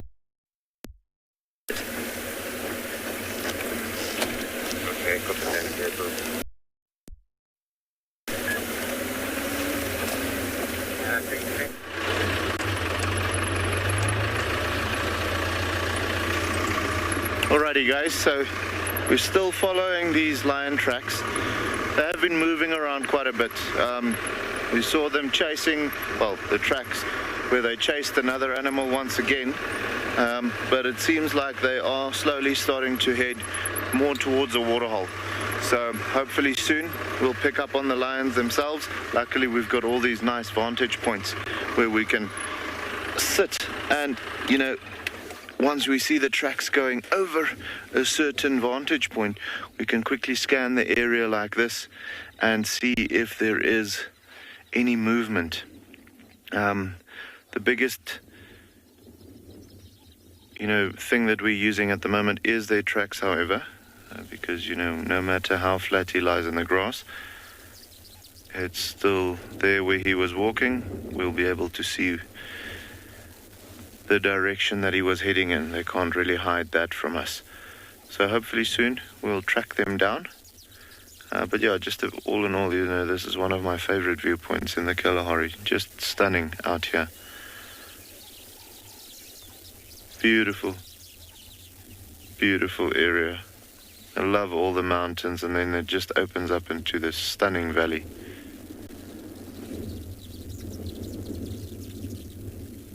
So beautiful.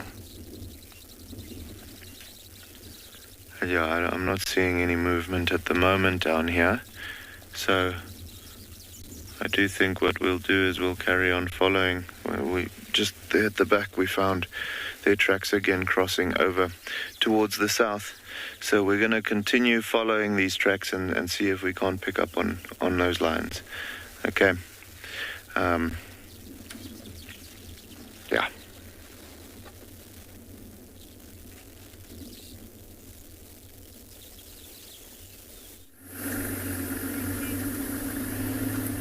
So I really hope he's able to find those lions. I just want to stop like this and just show you where this lioness with her youngsters are moving into.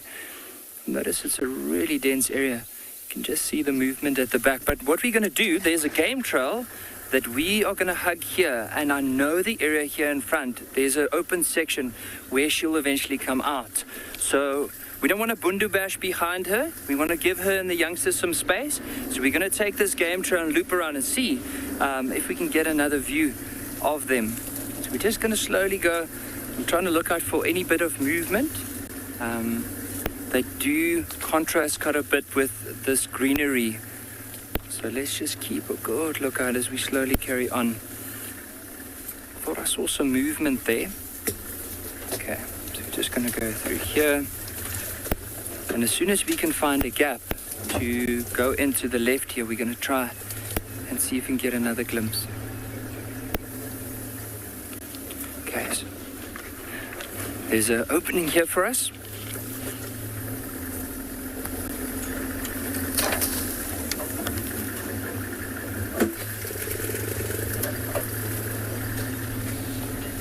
Just want to have a look. So somewhere in front here it is going to open up for us.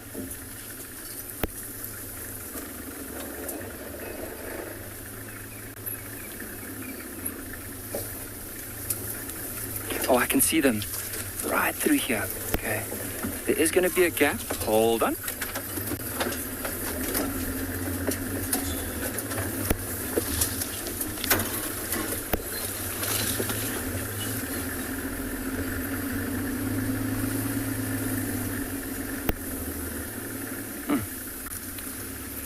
No, they've decided to go into a lot denser area than I expected. But as I mentioned, there is an open area on this side. So if we don't get a view now, like Owen and I would just go around on this side and see. Hopefully they'll come out in that open area.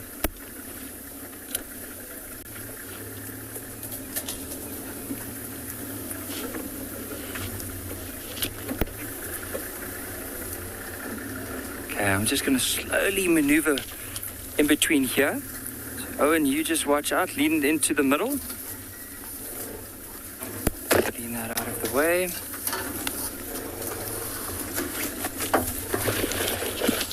Okay, we'll just slowly go through.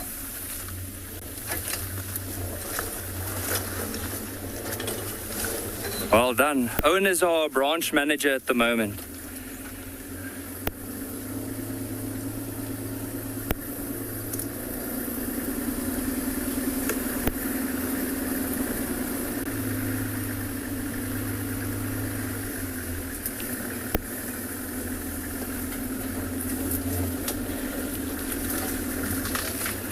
Because it is getting a lot denser from here, what we most likely are going to do is we'll make our way back.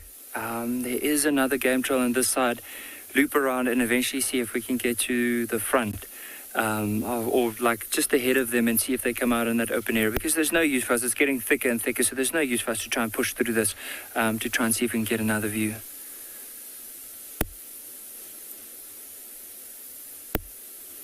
Alright, but let me just have a look here. As you can see, there's a very interesting spider web. It's from a communal web spider. And you can actually see there's a few of them up at the very top there. Now, there's quite a few spiders in there. Could be all like up to maybe 100, even more. And they have these little hair-like bristles on their legs, called satai. So what they do is they sit in that nest and they put their feet against the spider webs. So as soon as something flies into it, they pick up that vibration. So as soon as it like starts moving in it, they're able, from those little hairs on their feet, they're able to know exactly where the insect is, how far it is, and how quickly they need, and what's going to be the shortest route to get there. And that's how they're going to go and catch it.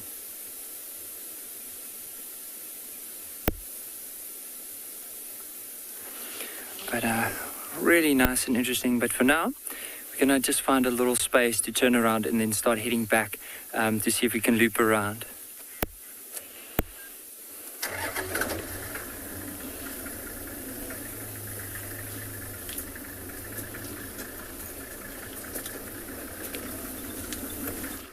We've just stopped on the road to admire the roadside flowers.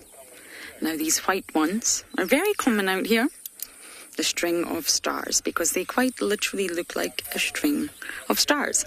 Heliotropium staudneri. And why I mention that is because every Latin name in the botanical world and the animal kingdom has a meaning. And heliotropium in Latin actually means to turn to the sun. So if you sort of look at the rows of little flowers, if you like, they all turn upwards to the sun. And of course, most organic material, or at least any vegetation, requires the sun for photosynthesis, and you can see that they all turn upwards. There's a bend and there's normally 2 rows of stars.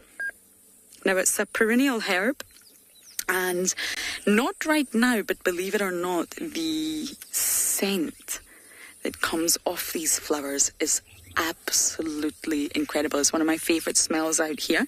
I have many, but sometimes the strings of stars will release this almost sickly sweet honey smell mixed in with a little bit of dampness. I'm not sure if you can imagine that, but that's what it smells like. And when you're driving by, it's one of the most wonderful smells to fill your nostrils. It's a very delicate little flower. And here, the orange one, I think Lion's Mane and Roadside Pimpernel look very, very similar. Now, the Roadside Pimpernel normally has 5 petals. Now, this one that we're looking at looks like 4, but if we can just look at the others just in front of the strings of stars, Niels, you'll see that they actually do have 5. And therefore, it's definitely the Roadside Pimpernel. Yes, in the shadow of the car. But the other one looked like it had 4, which would make you think it's a lion's eye. Not lion's mane, sorry, that's a mushroom. That's a mushroom that I take. It apparently reduces anxiety. Lion's eye, my apologies. They're very, very easy to get mixed up. Same coloration with a bit yellow in the middle. But this is a Roadside Pimpernel mixed in with strings of stars.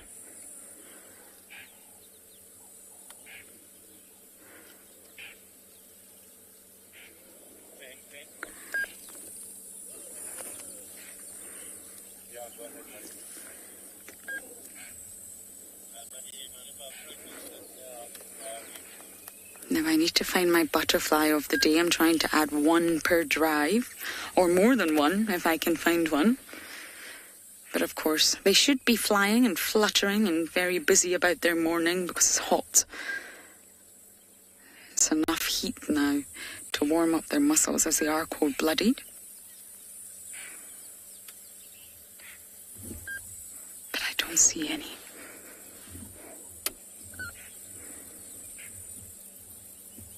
I'm already at number 4. We're just going to keep adding and adding to this list of butterflies.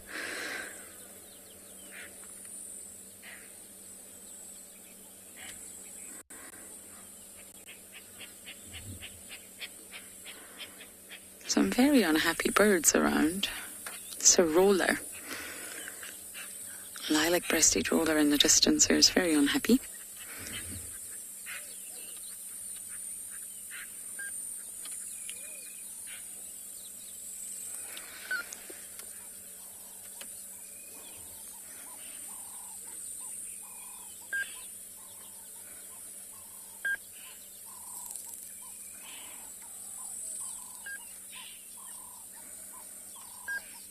And Niels, let's move ahead and see if we can find some butterflies.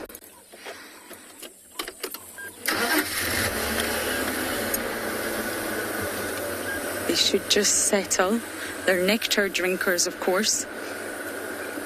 So now that the flowers have came into full bloom, the butterflies are in full bloom. And how it normally works is they all have different life cycles. So they all sort of lay their eggs at different stages, which means you will normally see a fluctuation in the species that we see. For example, at the start of summer, you might see lots and lots of blues, many, many blues. But then they will die, their life cycle is over, and then another sort of butterfly will come into full swing. So you see complete fluctuations throughout the entire season of summer. Ah, I do see one.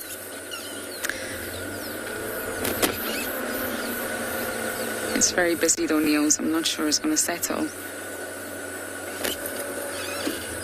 You see this orange one here? Looks like a joker.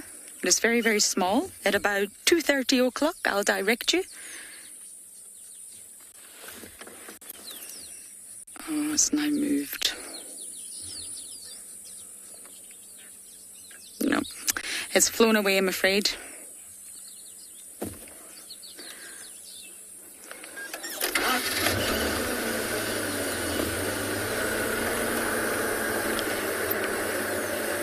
We will get one. This is a wonderful thing about identifying butterflies.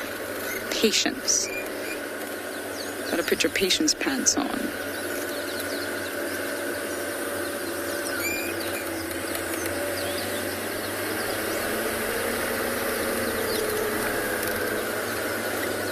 FC, can I just check you're still there? We're having wonderful problems with all sorts of radios this morning.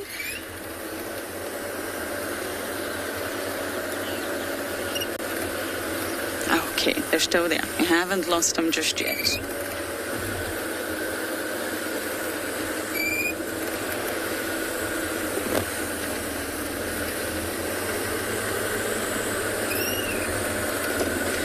We have another flower for you. Let's see if I can position myself here, Niels, for you.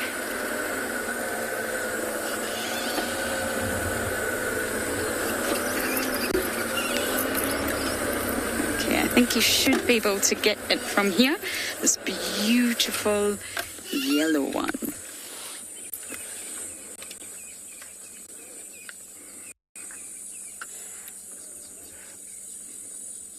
You see this? Hibiscus. You can also call it the wild stock rose. It's got different names. But it's the most gorgeous pale yellow lemony colour. And you can see that contrast with the dark maroon in the middle. You just go a little bit closer, you'll see that really deep maroon. You would never think that those colours would complement each other, and yet they do.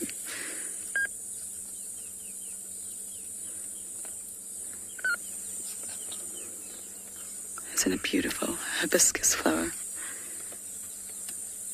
Also another plant out here that smells delicious when you get very, very close to it. And believe it or not, the hibiscus flower that we're looking at is the larval host plant for many hawk moths. Now, when it comes to both moths and butterflies in the order Lepidoptera, they're very specific with their host plant. The females don't just lay eggs on any plant.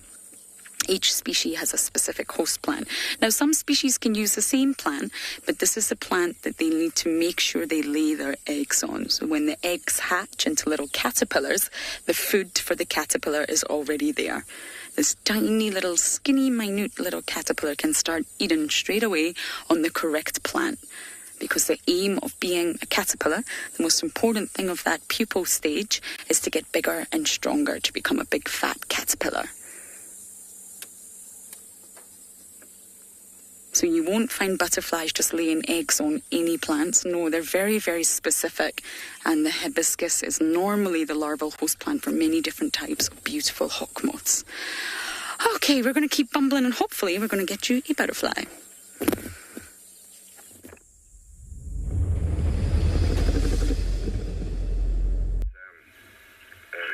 Viola Flats, and I'm going to go on up towards High Dam.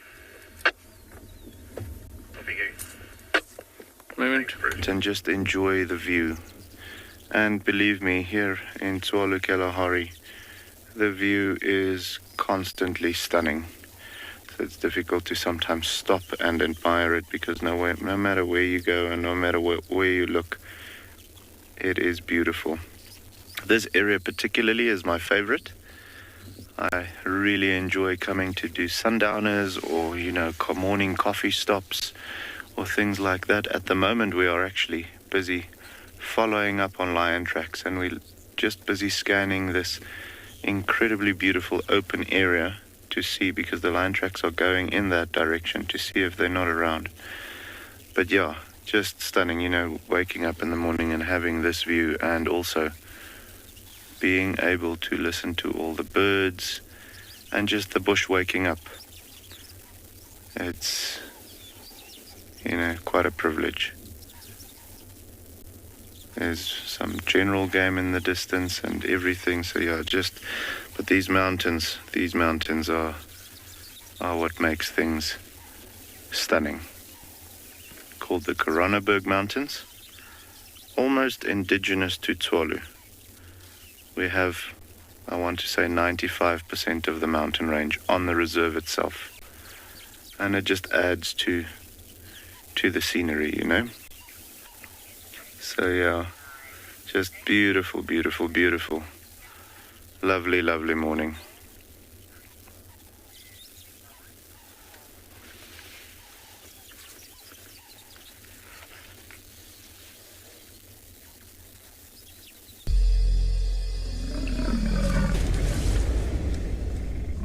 Back to andBeyond Phinda. It seems like we've had the worst luck today, where as soon as you join us, the animals that we're trying to film just disappear. So we had just come back to that herd of buffalo, And literally just as you came to us, the last one disappeared over that ridge, following the rest of the herd down into the valley below. And just like we said, the sun has risen up a little bit, the sun's climbed up in the sky. Those buffalo finished up with their resting. It's been about an hour since we saw them earlier. And yeah, heading down that valley into the drainage, or the ravine on the other side there, off to go look for some water and some mud to lie in. We just see a couple of fork-tailed drongos that were flitting around as the buffalo moved off, busy catching the insects as the buffalo walked through the long grass and disturbed the little insects. But yeah, now that seems to be it for them. They've all headed out of sight. We unfortunately couldn't spend any more time with that lioness. She moved into a very dense tamboti thicket with her 2 cubs, and lots of really cool places for them to lie in. Tamboti woodlands, often because of, especially when they're more mature woodlands, because of their kind of chemical effects on the soil, their chemicals that they produce, that then go into the soil and often inhibit the growth of other plants, often make really good places for lions to rest, because they often tend to be sandy or just kind of bare, so no grass to tickle the lions or for ticks to sit in. And so lions, and especially lionesses with cubs, often go and lie in those tamboti thickets to keep nice and cool. That's where we left her, and we saw lots of lion tracks around there, so it seems like she's been keeping those cubs in that area for quite some time. But yeah, so we've had to move out of the area, obviously, and I think Craig and I are now going to continue heading back towards the mountains.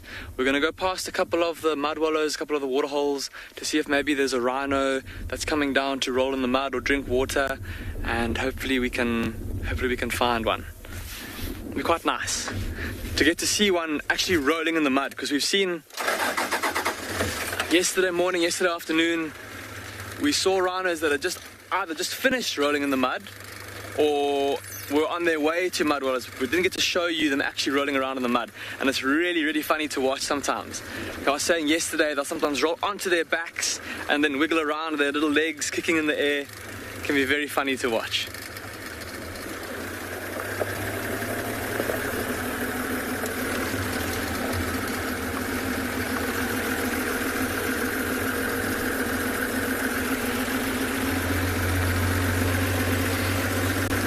I can't believe how hot the sun is today, everybody. I know if I was a rhino, I would definitely be going somewhere to get myself covered in some mud or to roll around in a cool pool of water. Anything to beat the heat.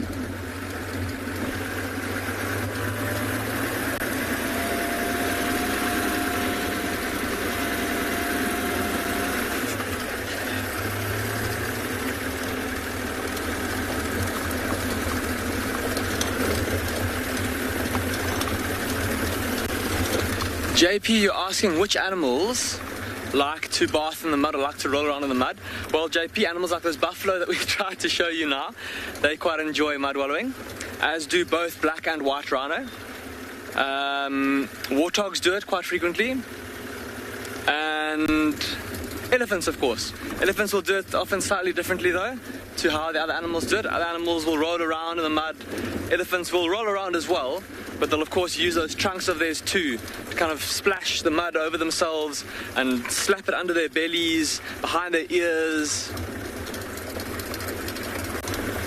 Those are the animals that immediately come to mind.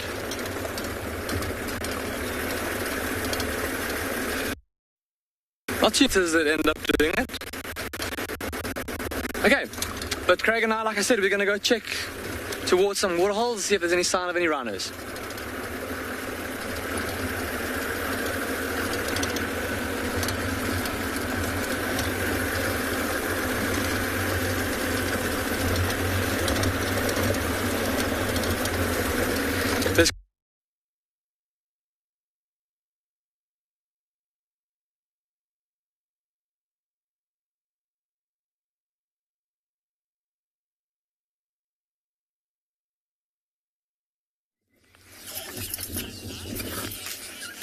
Hello, we're actually just sitting at one of the bands. Oh, we're rolling, Niels, we're rolling.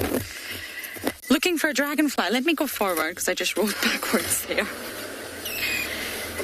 Sorry about that. I don't know what happened at the other feet, but you're back with us. Now just give us a minute. This is the pan that we normally come to, and we find a lot of dragonflies. And the weavers have not yet returned. Every day I check for the weavers and no one has returned. There's not that much water, but slowly but surely, once those weavers return, it will be absolute mayhem here. I don't think I'm going to get lucky with the dragonflies, though. I'm giving Niels lots of challenges today.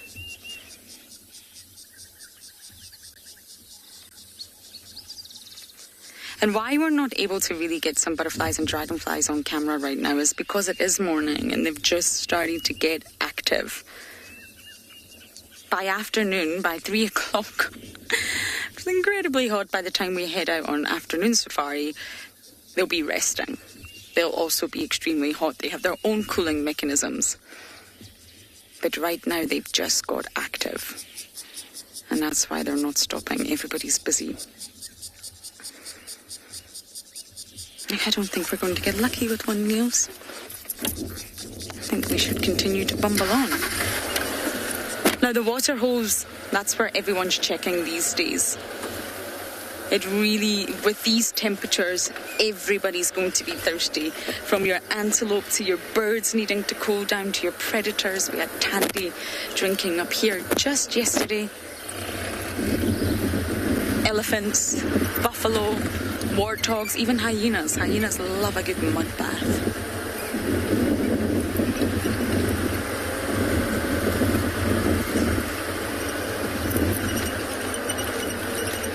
So let us go on Dam's Wall and see if anybody's here. The usual residents are. You have 2 Egyptian geese.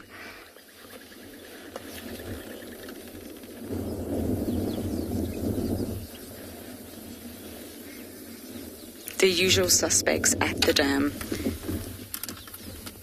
No chicks, though. At Simbambili the other day, they had 9 chicks, so the next time we go back across west, we'll need to keep our eye on them.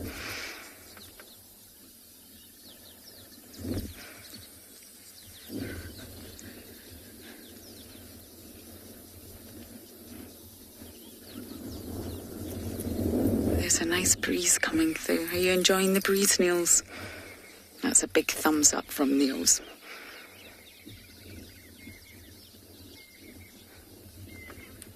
Now, many of you who have followed us know that last year we received so much water. The rain didn't stop. There was actually a concern at one point that some dams would overflow and burst. Luckily, that didn't happen. But we really were blessed with the rains last year. I'm not sure what's going to be in store this year. It's been pretty dry so far. Yes, we've had rain, but really not that much. But luckily, all the dams are still full. Lots of pans are full. Nothing really emptied this winter. Not compared to the winter when I first started and there was no water anywhere. While I would imagine so, it's very difficult to tell the difference between the sexes with Egyptian geese, but they are said to be monogamous. And it goes back to that social monogamy or genetic monogamy, I know, but normally you do find that the male and female stick together. Now, there's a slight difference in size, as with most birds. It's just not always obvious. The male is said to be larger with a much thicker neck. So if you see the 2 of them, the one on the right, you see that? The neck looks much thicker, whereas the females are said to be smaller in size, which is difficult to tell, but a much slimmer neck. And the males also have a slightly different call. So I would guess that the one on the right here, the one at the back, is the male. The one at the front is the female. But it's very, very difficult to tell. They are alike.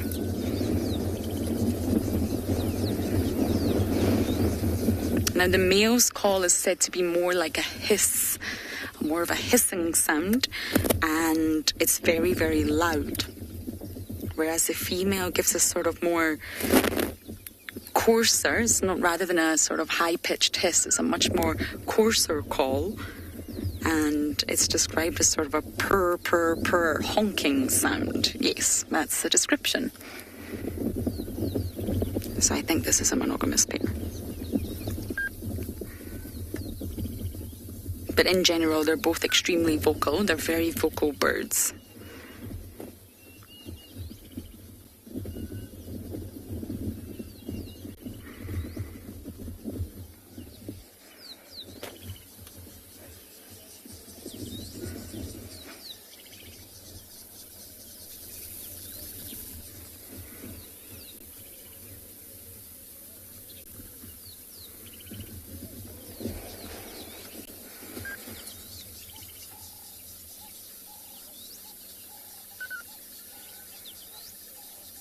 Now, I believe the dogs that James had this morning have actually settled at Treehouse Dam. So I'm just going to find out where Mr. Henry is himself.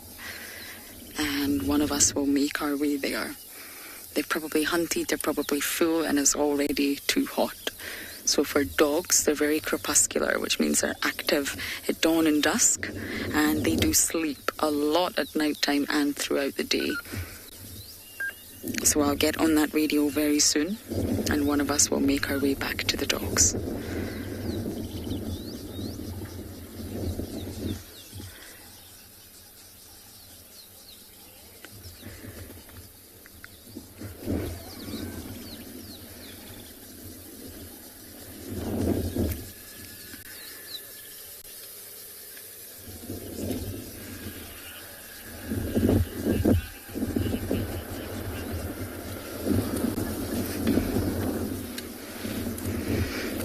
So I think I am going to make my way towards Treehouse Dam. If the dogs are there, one of us will need to go and see them. The wind is picking up. I think we'll leave these little goosies to be.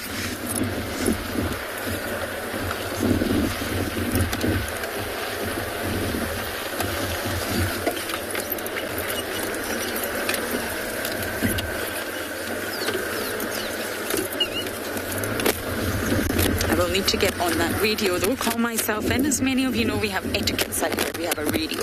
Strict protocol regarding sightings and behaviour.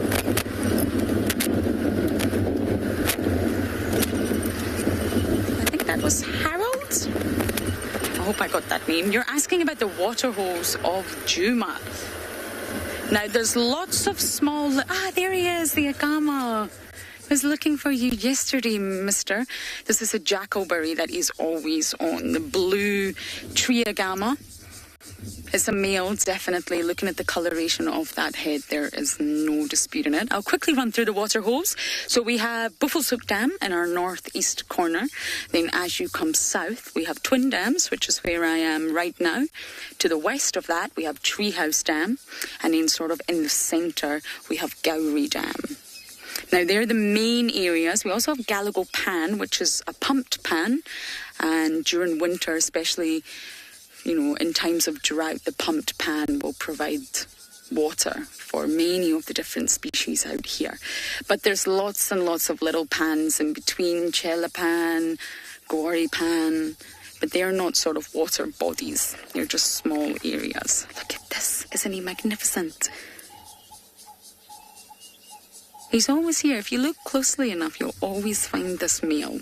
This beautiful jackalberry, that's his territory.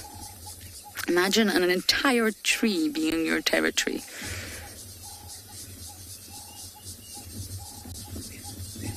And reptiles thrive in summer. It's warm, it's moist, there's water. The ambient temperatures are so hot that your muscles are completely solar powered.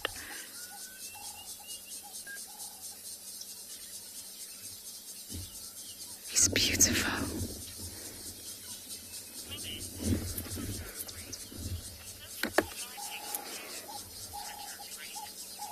Glitter Freak? I don't know if that is your name, but I like it anyway. Yes, such a striking blue. And it's from chromatophores, these specialized sort of cells in the skin that contain pigment. Now, the pigment's in a special sac, and there's different types. So it's exactly the same as most animals in the animal kingdom, even octopus, squids, the way that they change colour, it's the exact same, from the same sort of specialised skin cells. And I've mentioned this before, but the main types of chromatophores that you do get are xanthophores, and they contain your yellow and reds. Mix them together and you get orange. It's like being back at school. Iridophores, and these are sort of the cells that contain lots and lots of colourless stacks of crystals, if you like, and they reflect light, which either gives that iridescent sheen that you see on some animals, or blues. So I imagine this guy's head has a lot of these chromatophores. And then there's melanophores, and that's the one that contains your black pigment, melanin. All of these colours can mix together to create a wonderful array of, like a palette of colours.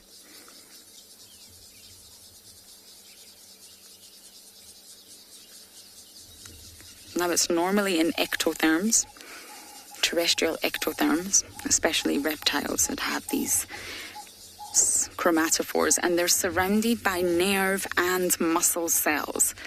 So the release of pigment within inside a chromatophore is released through a muscular contraction. Now, it's connected to nerves because some species, like your octopuses, like your squids, any cephalopods, their colour changes through neural control. So it's sort of like a quick fire in the neurons in the brain. Within a fraction of a second, not even 1 second, just quicker than that, that will change colour. Not only colour, but the hue, and it can change the texture in octopus. It's very, very fast, and that's why most chromatophores are connected to nerve cells. Hello. But not you, not this one. Just like chameleons, the colour change is through hormonal control, so it's connected to a blood supply. So once that hormone's been released into the bloodstream, it's got to travel all the way around the body to reach that chromatophore cell before the colour is changed. So it's slow. Now remember, pigment, colour, can reflect light differently. So when we look at sort of starlings, for example, we see this gorgeous greeny blue hue and shimmery shine. It's beautiful. It's actually just black. It's all to do with the reflection of light.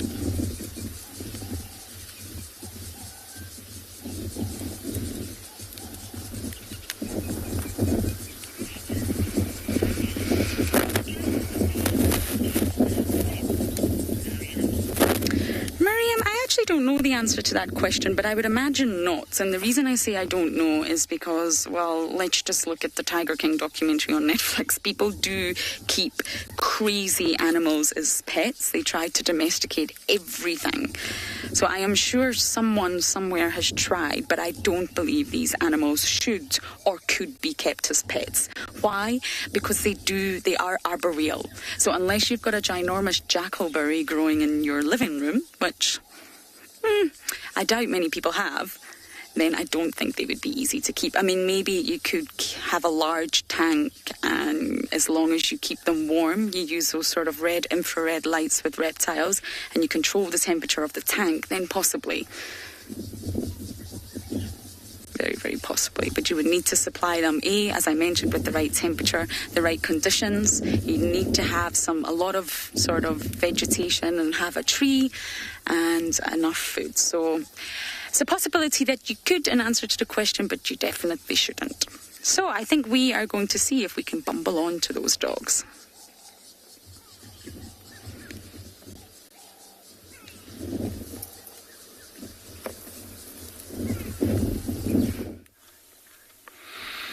You're back with us here at andBeyond Phinda Private Game Reserve, and Craig and I have come to not a prominent waterhole, but a waterhole that seems to have attracted a lot of life.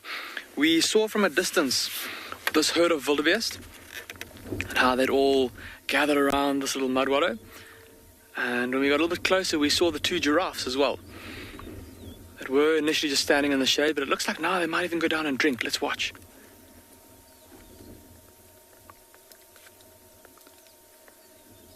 See how that giraffe has spread its front legs and bent down?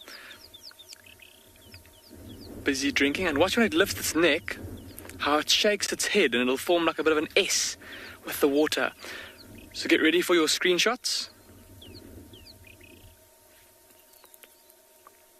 Yo, drinking for a long time. Ooh, it's getting suspenseful now. Get ready. There we go. Did you see that little shake? And I suppose if you've got the capability on your device and go back and watch that in slow motion, you'll see that little S that the giraffe forms as it shakes its head once it finishes drinking. Just tilting that chin forward, getting that water to shoot down, flow down its throat.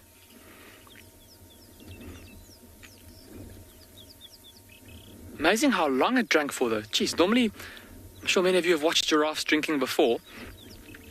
They're very often very nervous around water when they drink.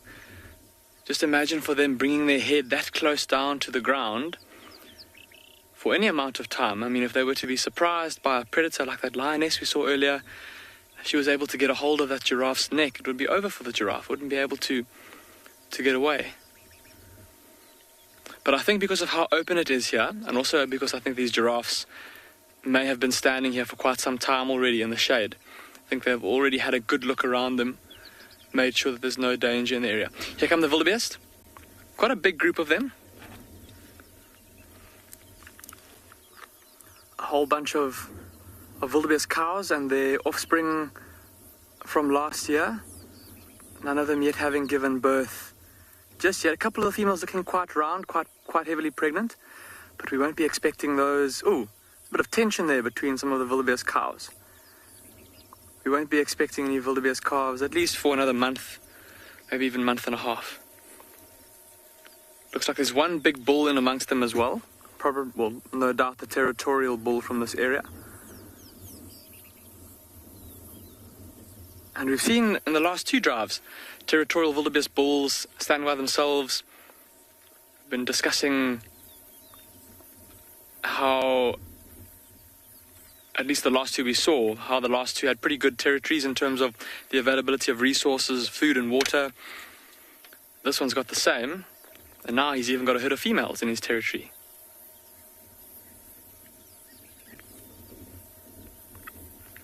Shame, look at how they've all gone and stood in the shade now. I'm wondering if I don't know if they've drank already or if they're waiting their turn to drink, maybe a little bit. I don't think that they would have any reason to be deterred by the giraffe being there.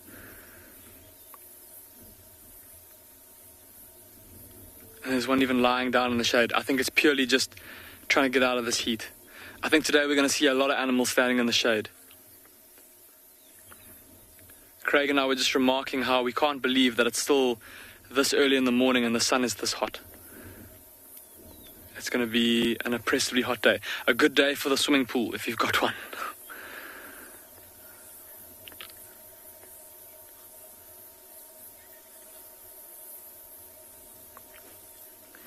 Dr. Rocky Balboa, you're asking if a giraffe can swim well.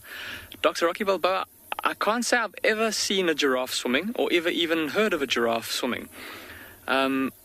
I imagine they would be able to swim to a certain extent, but then on the other hand, I've also heard of giraffes that have become trapped on islands where there's been a flood down a river and the giraffe has taken shelter on a little island in the middle of the raging river and then been reluctant to leave to the extent that it actually died.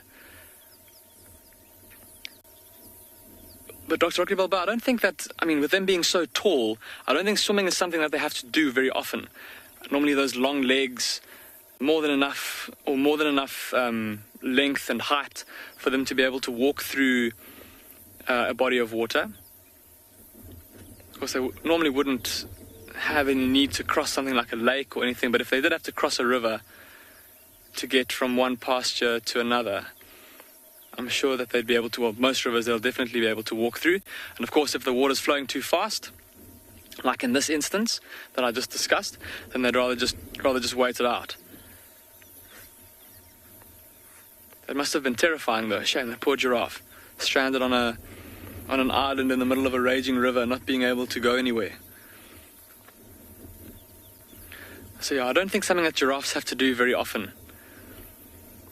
I'm just thinking about, I've seen impalas swimming before and bushbuck swimming before, and I suppose a very similar body design to these giraffe, also with their long legs, long necks, and hooves.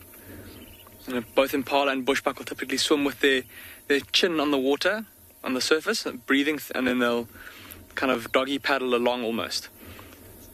I'm trying to imagine a giraffe doing the same. I think it would be quite difficult because of that very long neck. Well, I suppose proportionately, an impala's got a pretty long neck too. That's a very interesting thought, Dr. Rocky Balboa. We're going to have to go have a look and see if we can find any photographs or records of that. These two young male giraffes. See that small one at the back and how it's butting into the rear end of the slightly bigger one? Looks like it's inviting a game. Or trying to mock mount the slightly bigger male. And that's behavior that we do see pretty often with young male giraffes, where they'll play fight, and then it also often ends up with one trying to mount the other.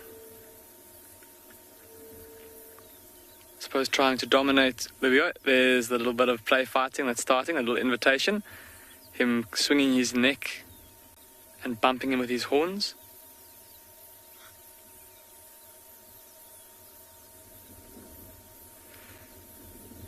And for any of you that were watching yesterday morning, you may remember we saw that male giraffe courting that female. Looks like he's doing a similar thing here. Leopard lover, you're asking if there's any man-made waterholes here at andBeyond Phinda. Leopard lover, because here on the reserve we don't have any permanent rivers that flow through the reserve.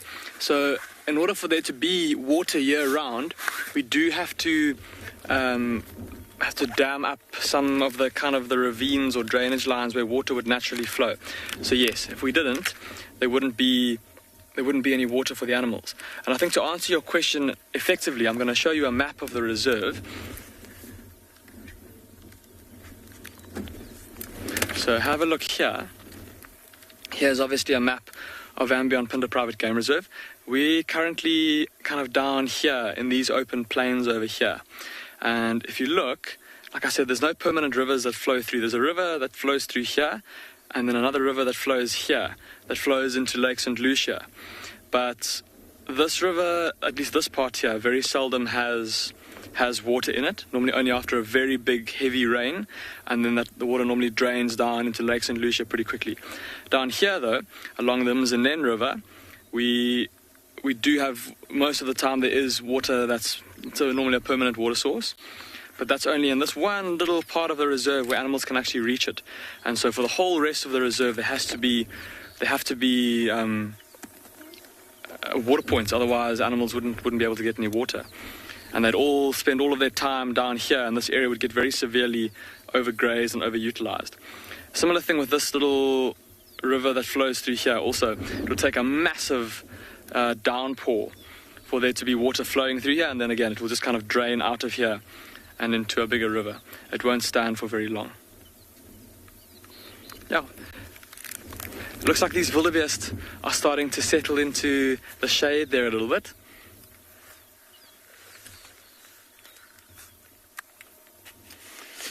Some of them in the shade, and some of them sitting in the sun. Quite a bizarre thing that we often see wildebeest doing, even on the hottest days. They often seem to stand right out in the sun.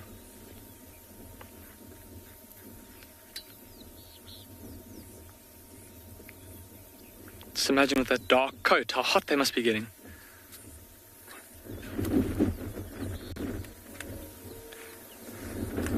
I think for now, though, it's just that one that's being difficult. Lying in the open patch of sand there. Almost like it's sulking, refusing to listen to its mother and go and lie in the cool of the shade. There are, of course, antelope, especially living in more arid areas, like the Kalahari. You might see some of them at Tswalu. Things like Gemsbok or oryx. They have got a very special way of regulating the temperature of their blood, or the way of regulating the temperature of the blood flowing into their brain, to trick their brain into thinking that their body is actually cooler than what it is. And so that's why you often see them walking around even in the very hottest parts of the day. One of their desert adaptations. I'm not sure if wildebeest have the same.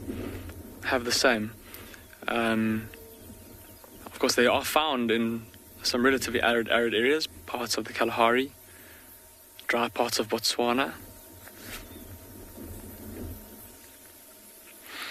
It looks like there's a third species that's coming down to join this group of wildebeest and these giraffe. It looks like there's an impala ram that's on his way down to the water. He's looking very alertly off to the right, with his ears pricked forward. And now the giraffe also following his gaze and looking in that direction too. Now the giraffe just leaving. I did see a warthog running in that direction, so I think that might be what that impala was staring at. Just that sudden movement close to the water. Like we spoke earlier with that lioness and her cubs, and we were talking about how a water source can be a really good hunting spot for a predator, because all it has to do is wait for its prey to come to it. And that impala, well, this impala will know that, so he's being very cautious on his way down to the water.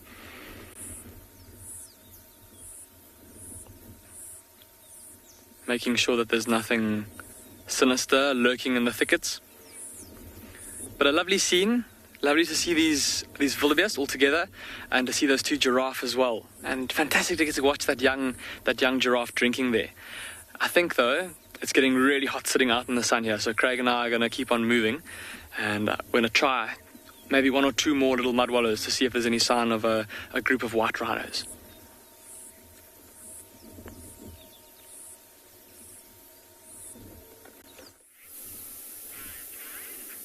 So as Damon was saying, look at how this male lion is now moving also towards some shade. And this one, white one, is also in the shade. Now, we were so lucky, one of the other rangers rule, they were spending quite a bit of the morning tracking the rest of the pride. So that lioness we had with the small youngsters were heading down in this direction.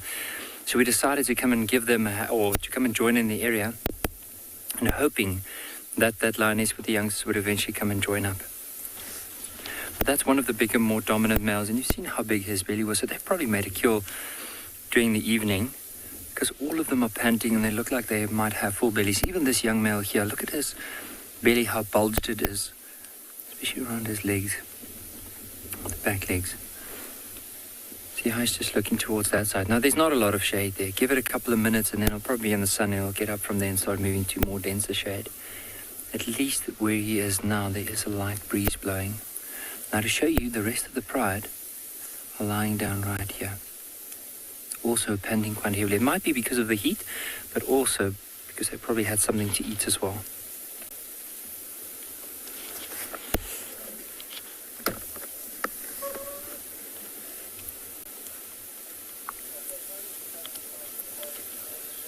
You can actually just hear this young white male breathing, like panting quite heavily. He decided to get up. He's like, no, it's a bit too warm here. Let me find some better shade.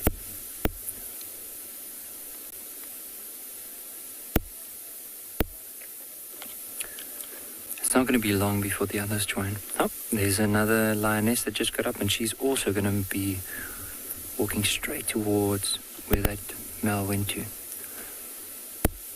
Probably she thought she's just sitting behind that bush, but won't be long and then she'll head off. And here's the other white female. She's also gotten up now and starting to move there. So maybe they think there is some thicker shade on that side. That's why everyone is moving. So it won't be too long before the others will also go and join. And then we can try and maneuver our way around. But let's give it some time as we see how many of them are going to move that to that side.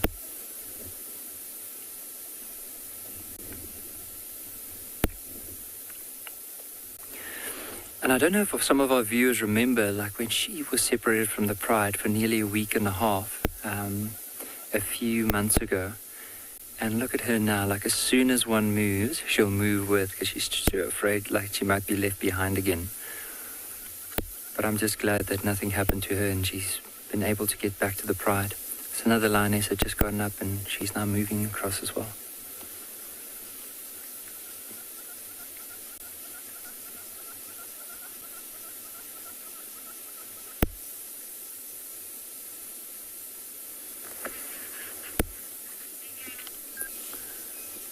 But those lions might just go and find a nice patch of shade on that side. And probably all of them would eventually go and lie down there if there's enough space. And then from there we'll go around and see if we can get another glimpse of them.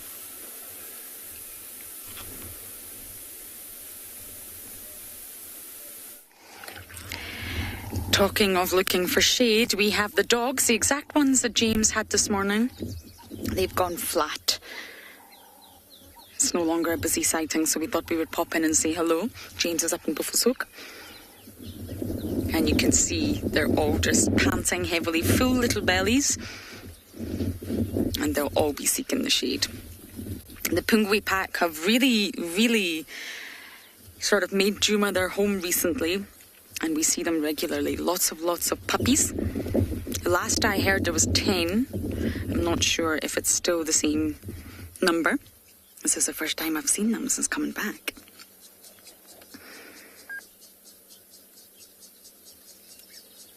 Very skinny, slender bodies with long legs, which is a sign of their hunting strategy, coursing. Same as the Ethiopian wolf, same as hyenas really. When hyenas hunt, they hunt by coursing. And they can't be too weighted down, so they don't feed in the same manner that leopards would or lions would, by eating everything as much as they can and going flat cat with a humongous belly. They will get full, but wild dogs have got to be able to run. By this evening, once the sun starts to go down, they've got to be able to run as fast as they can in order to hunt again. They're a hyper carnivore. There's different stages of being a carnivore. And wild dogs are hyper carnivores. So a carnivore is obviously an organism that eats meat. I am not a carnivore. I'm a herbivore. But carnivora is Latin, going back to our sort of topic of Latin names, and it basically means flesh devourer, which is not too pleasant, but that's what it translates to. And it's an order. Carnivore is an order of placental mammals, and it obviously includes the likes of your canids, which is your wolves and your dogs, and, well, your domestic dogs are included in that as well. Then your felids, your cats. It includes even the ursids, which is your bears, your mustelids, pinnipeds, which are your seals. So it basically consists of 12 families, and that's your order Carnivora. And you can get a hypercarnivore, like the dogs. You can get a mesocarnivore, and you can get a hypocarnivore. And I'm sure you can all guess what they mean. But hypercarnivore is basically when the animal in question cannot really digest vegetation in any way, shape or form, and their diet is over 70% meat. That's a bit like Marcel, actually. He's a hypercarnivore. And the sort of obvious features of a hypercarnivore is a really heavy skull to host heavy set jaws, powerful jaws, because they need to, of course, pierce, suffocate prey, tear flesh and chew meat. It's not easy to chew meat. So along with powerful jaws come strong facial muscles. And normally they have a carnassial shear, which is your molars. It's your fourth molar on the upper jaw, your first on the lower, and they normally come together to create a slicing action.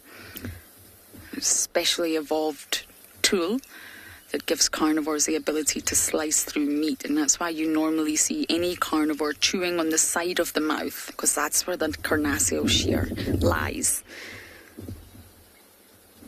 Now, a mesocarnivore is said to be any animal that depends on meat for at least 50% of their diet. So very balanced, right there in the middle. So along with meat, they will eat fruit, vegetables, and even fungi. This would be the likes of maybe foxes, raccoons, even coyotes, actually. Now, hypocarnivore is the carnivore that eats the least amount of meat. less than 30%. So normally you would probably use the word omnivore to cover that, because they'll also eat berries, nuts, roots, tubers, grass. They'll supplement and complement their diet. And that's the different levels of carnivores.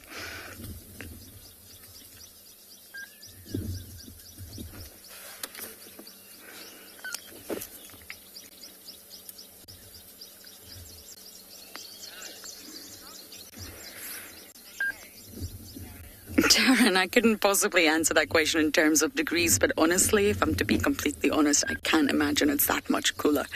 Really, I don't actually know the temperature as it stands right now, but I mean, it was 28 this morning at 5:30. Maybe FC can help me out here. But it's just, you wake up and it's just hot. I don't think any of us in camp slept very well last night. We do not have that luxury that is called AC. We have a fan that blows hot air onto your already hot body. But going back to your question, I don't think it can be that much cooler. But obviously you're not in direct sunlight. And it's the only option the dogs have. 32 degrees Celsius, there you go. 32 degrees Celsius now. And it's only 8 o'clock in the morning. I think we're in store for another scorcher. But as I mentioned yesterday, all the animals out here that have lived in the low veld their entire life are accustomed to seasonal fluctuations. The cold temperatures of winter and the extremely hot temperatures of summer. The bodies have mechanisms to A, warm up, and B, cool down. But I don't think you can get much relief. When the breeze comes through, it's very pleasant. But the dogs will continue to move, continue to seek shade. There's water nearby. We're very close to Chelapan, that I mentioned earlier. I can imagine they will just relish the cool temperatures at night time. I wish we could sleep with our doors open, but of course that's not an option here. I think I would wake up with Swazi on my bed. I'm sure he would come in and join me, good old Swazi. Sophia, you're 9 years old. It's lovely to hear from you. And what a fantastic question. You're asking, are wild dogs nocturnal? And no, they're not. They are completely diurnal, which is the opposite of nocturnal. It means they're active during the day. And when you talk about wild dogs, they're actually more crepuscular. And what that word means is they're very, very active at sunrise and then sunset. That's their sort of peak periods of activity. Then they rest during the day, as you can see. Then they'll get active again once the sun starts to go down. And then once it gets completely dark, they'll rest, they'll hide. All the predators out here, I like to think of it as a pizza. And each predator takes a slice, and it all fits into something that we call the predator hierarchy. They can't all be the same, or they wouldn't survive. If you had cheetahs, hyenas, wild dogs, and leopards all living like lions, all the same size as lions, same hunting strategy, and same social strategy in a pride, they could not survive. There would be far too much competition. So each predator has a unique specialization. Wild dog specialization is the pack life, and the fact that they are fast. They're obviously not as fast as cheetahs, but they can run. They're very light on their feet. They're not weighed down by heavy muscles and heavy bodies like lions are. The unique specialization of a cheetah is that it's diurnal, so it avoids the nocturnal predators. And they're very, very fast. They're the fastest land mammal. The unique specialization of leopards is the fact that they can just run up a tree. They're specially adapted to live in the tree. So it's like a big pizza, and each predator has a slice. So it fits into the bigger picture. They all fit together, but they have unique specializations. It's like Trivial Pursuit. I'm not sure if you'll know that game, Sophia. It's probably an old game that no one plays anymore, but everybody got a little piece of that pie. And that's how I like to describe the predator hierarchy. You see how it's digging? It's digging for cooler ground, just like what dogs do on the beach. The soil is covering the other one in mud.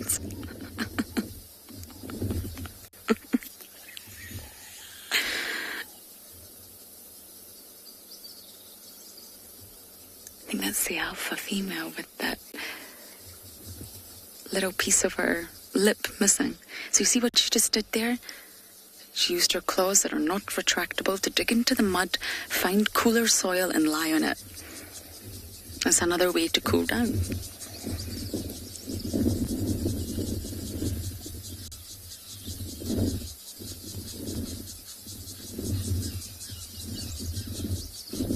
And when we think of carnivores, we have this unique way of only thinking of land mammals and thinking of lions and leopards, but actually the largest carnivore in the world is in fact the blue whale.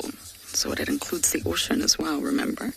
So we're going to sit here, try and find some shade ourselves and sit with the dogs.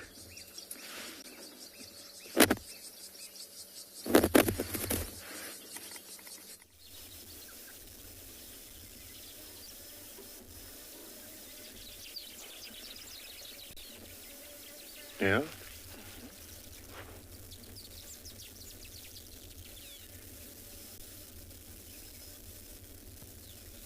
Yes, they're impressive, eh? That's main.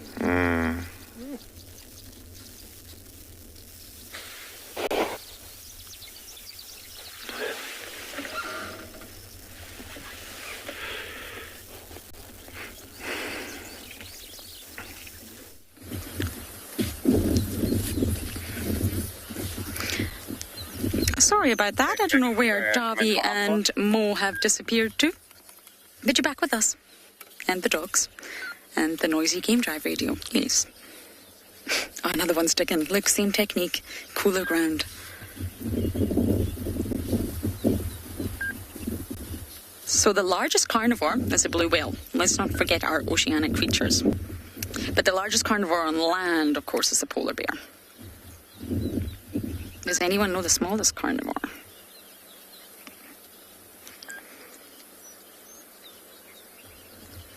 Actually, I should probably rephrase that. The smallest mammal carnivore.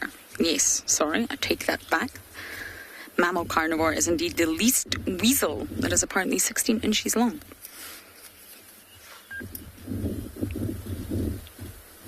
Which is just a little longer than a ruler. The smallest carnivore we get here, though, in the low veld, is the dwarf mongoose.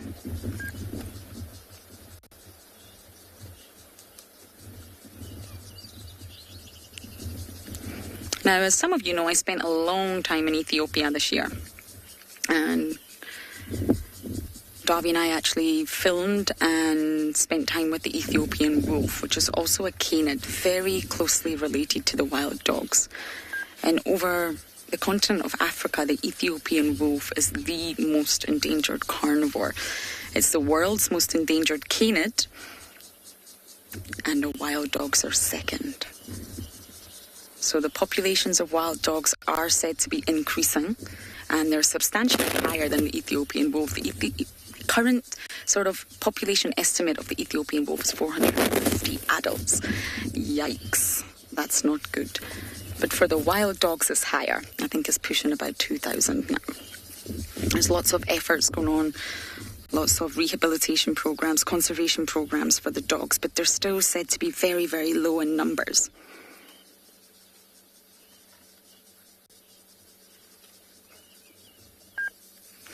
I actually think it's higher than 2,000. Maybe I was referring to the adults there. I think possibly there could be about 4,000 now. But in the Serengeti, way back in early 2000s, I think 2003, canine distemper disease wiped out almost the entire population of dogs, and they were only left with 80. So they're still recovering. It's still magical to have them. So just as before, we are not going to go anywhere.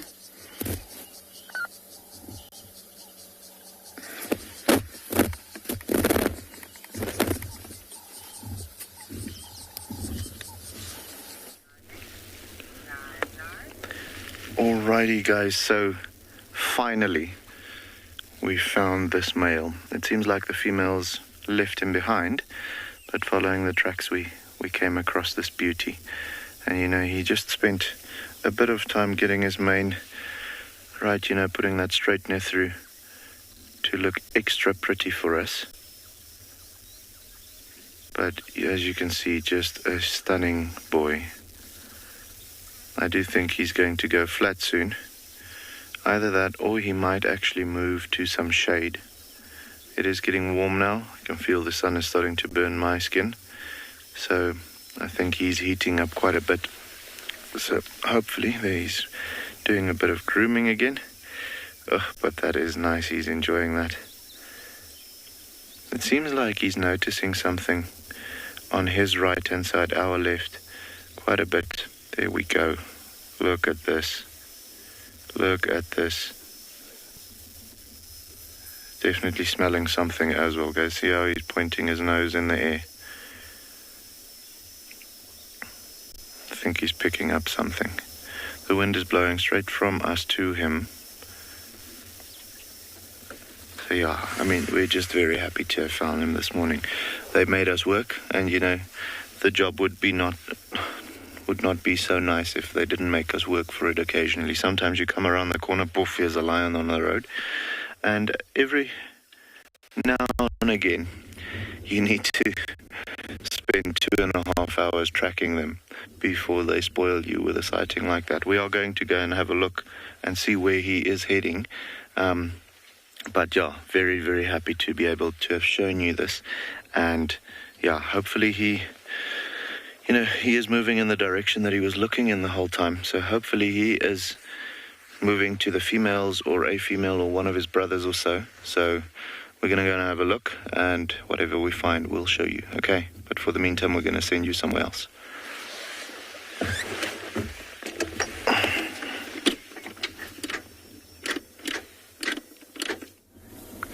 Craig and I have managed to find some white rhinos, everybody.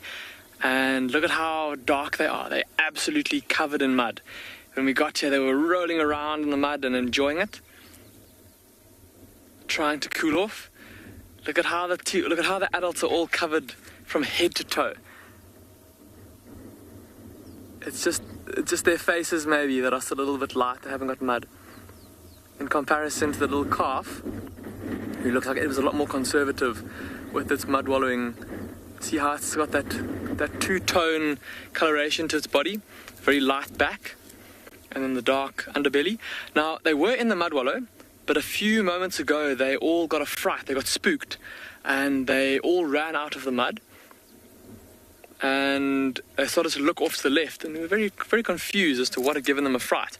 But now, if we just zoom out a little bit, you will be able to see down in this valley below us, there's a large group of beautiful kudu bulls that is moving through the thickets here. And that is, I think, or that's where the rhinos were looking when they got the fright. So I presume that is what gave them that fright and made them get up and run out of the mud wallow like that. Because a kudu is no threat to a rhino, but maybe they were just unsure as to what it was. Sure, there's a whole bunch of them. 1, 2, 3, 4, 5, 6. There's at least 6 kudu bulls down here in this little valley. And they're all heading into the thickets, into the shade, to shelter for the day.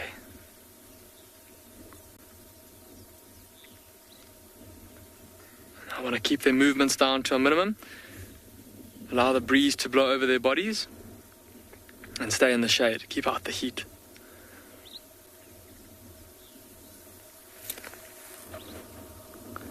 How those rhinos now, standing very still, allowing that wet mud that's all over their bodies to get dried by the wind, helping to cool them down.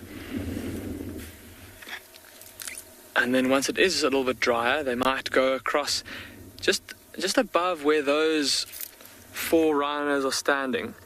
There's a tamboti thicket. It's not a very big tamboti thicket. There's only a couple of tambotis, but they're all big tambotis. And in that thicket, I can see at least another 3 or 4 white rhinos lying in the shade there.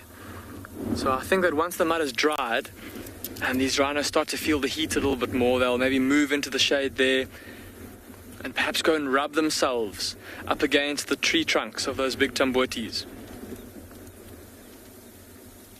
And of course that dried mud will then help to act as a bit of an exfoliating agent to help them get rid of parasites, all those pesky ticks all over their bodies. And the kudu moving quite rapidly now. I think maybe just a bit of a stronger breeze have made them slightly uneasy. It is very thick bush that they're in down there, and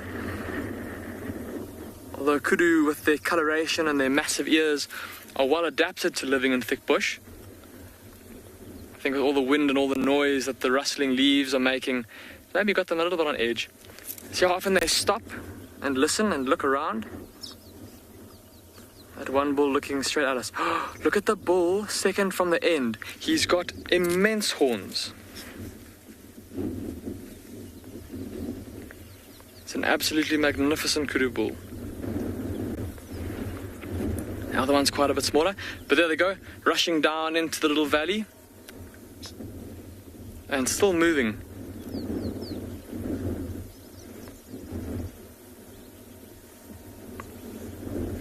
It looks like the rhinos are thinking about starting to move as well.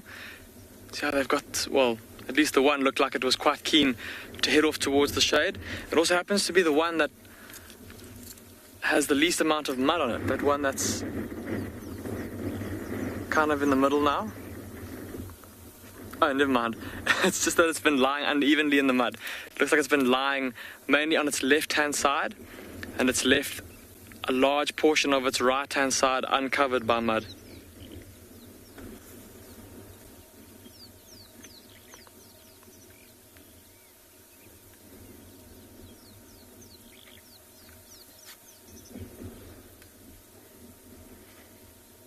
They're all now facing off to the left, and that's more or less where the wind is coming from. It's coming from over our backs, from the north and from the northeast.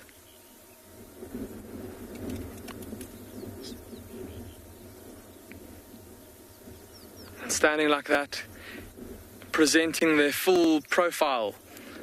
So they're kind of side on towards the wind, helping to cool them down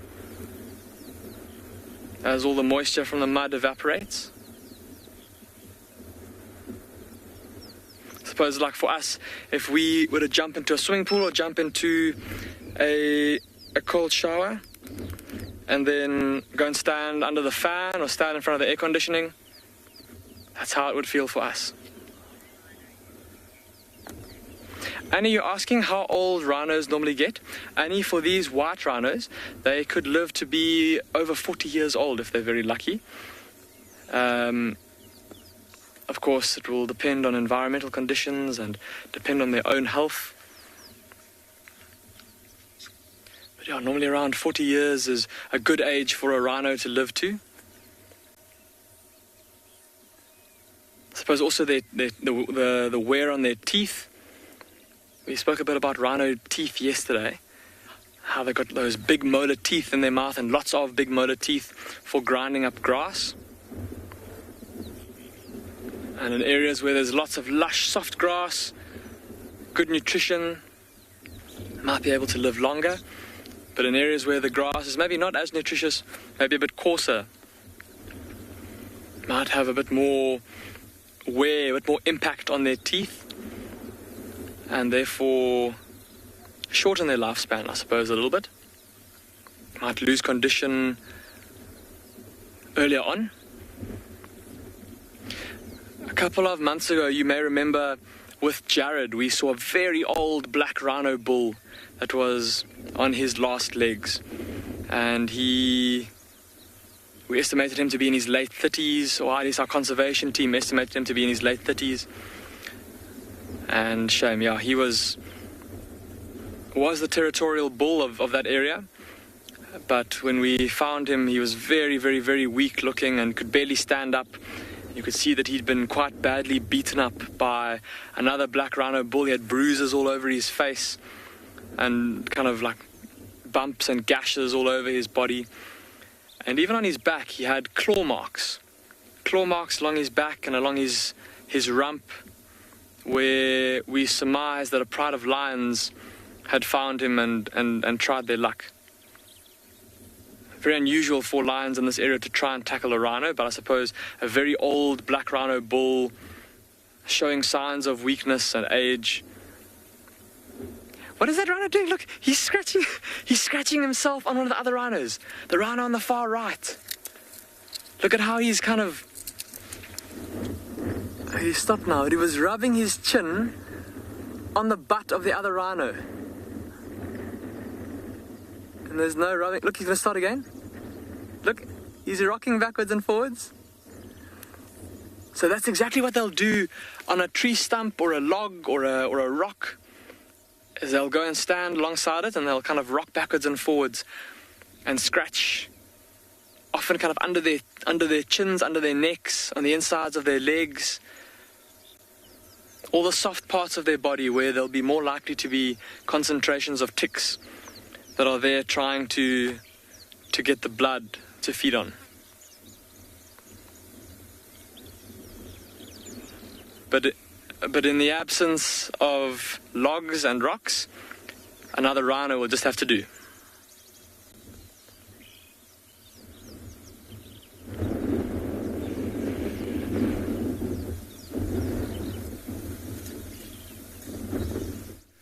We have got here the most irritating hornbill on planet Earth. Every time we get it in sight, it disappears.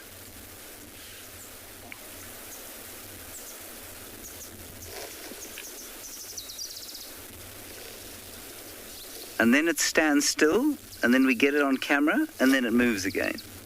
Anyway, there it is. A ground hornbill, looking for things to eat. Let me just sneak a little bit forward. I'll try and get another view of it.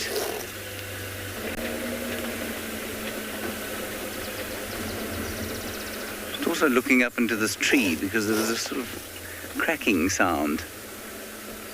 It sounded like jaws clamping over bone, but I think it was very unlikely, given that we can't see anything with the jaws or bones. Right, where's our hornbill?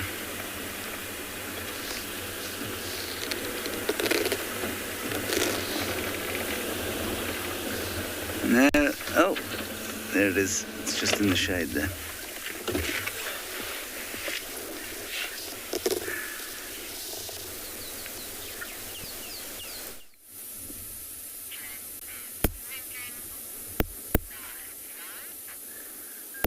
So we just maneuvered our way around to see if we can have another glimpse of the pride. And you can see this one male like just sitting under the shade now, and you can see how he's just panting, but look at the size of those teeth. He's picked such a nice area because he's in the shade and there's a nice breeze blowing through. Look at the grass and everything moving around him. But also he had quite a big meal last night, so his belly is full, pretty much uncomfortable. Let's just see if he's gonna roll around. Do you notice at the very front of on his lower lip, you'll notice there's like this black patch. Now that might have been, remember like this morning we were following that lioness with the small youngsters and they went and drank at that mud wallow. And so this is probably what happened with this male lion.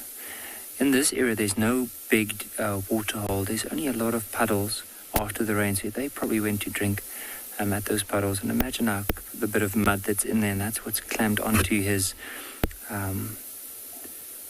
lower lip, into that hair on the chin.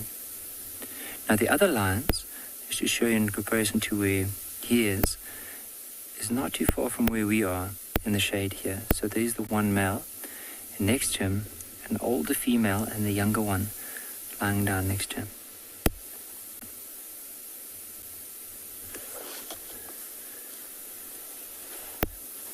See how he's just staring at his brother, probably just hoping that he doesn't come closer to any of these females.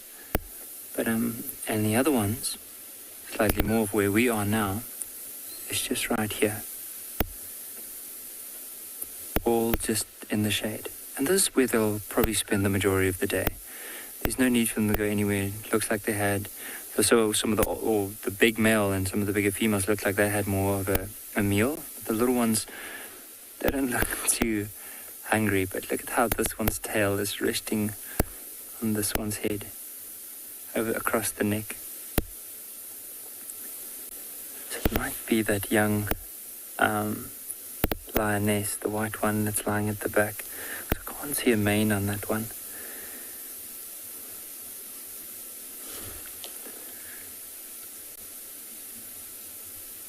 Or it might even be the male, but we'll just have a look, because at this angle it's hard to tell.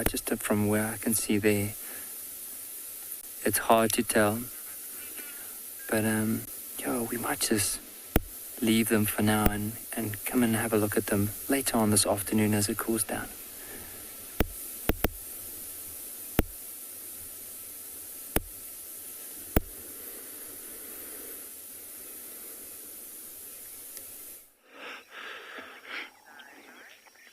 So, okay guys, we left those of that male lion. He just moved under the shade of a big piece of shrub. I think it was didn't really pay attention, but I think it was maybe a shepherd's tree or a raisin bush or so, a smaller one. But have a look at how special this is. So these are Hartmann's mountain zebra. Have a look at the very clear definition that you have on those lines. Hey, much more, I want to say, perfect lines than what you'd find on a plains zebra. And also very distinctive of them, that brown on the bridge of their nose and then the white belly. But absolutely no shadow stripes, which I feel is impressive. I mean, looking at that, on camera you can't really see it, but with your own eyes, if you're looking at a distance, they almost start blurring those stripes in amongst the black and white. Perfect camouflage. Well, dazzling effect that they're forming. And they are looking to possibly come to the waterhole down here. So hopefully they'll trust us enough to do so. Either that, or they've already been to the water and they're just giving us no, I think they do want to come to the water, now that I see that one coming closer. But it would be quite special if we get to see them. So we've got both the plain zebra and the Hartmann's mountain zebra here on Tswalu.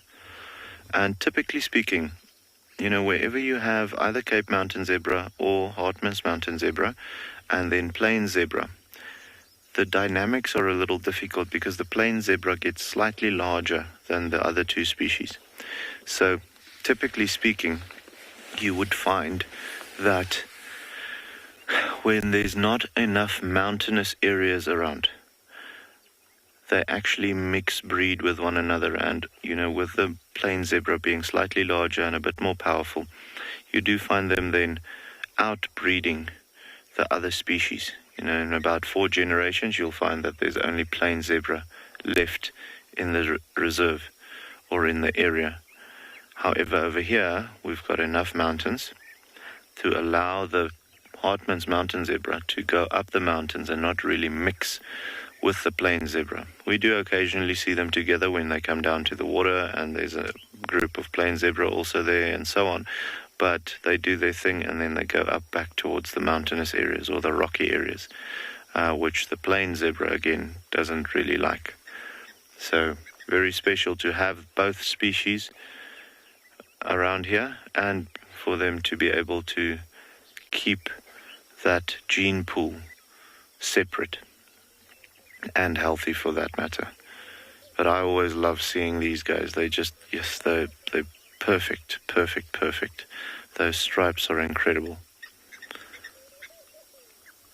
And I hope they come down to have a drink, because having their silhouette on this almost mirror-like water at the moment, there's just a slight breeze causing a bit of a ripple on the water, but not enough to, make the silhouettes blur. I mean, if you have a look at how that tree is reflecting, that would be great if they come down and we can see that as well. But as you can see, with them spending so much time in the mountain, not the most trusty of animals, you will find that quite often they take quite a bit of time, even though we are about, I want to say 200, maybe a little bit more meters away. Even though that is the case, they are going to take some time to warm up to us. And, you know, it's a good thing. It's, for animals to be too trusty, they'll get themselves into trouble, not with us, but with something like a lion or something like that. But yeah, guys, we're going to give it some time, see if they want to come closer. If they do, we're going to come show you. Otherwise, we'll go back to that lion and see if he's looking a bit more like a lazy lion.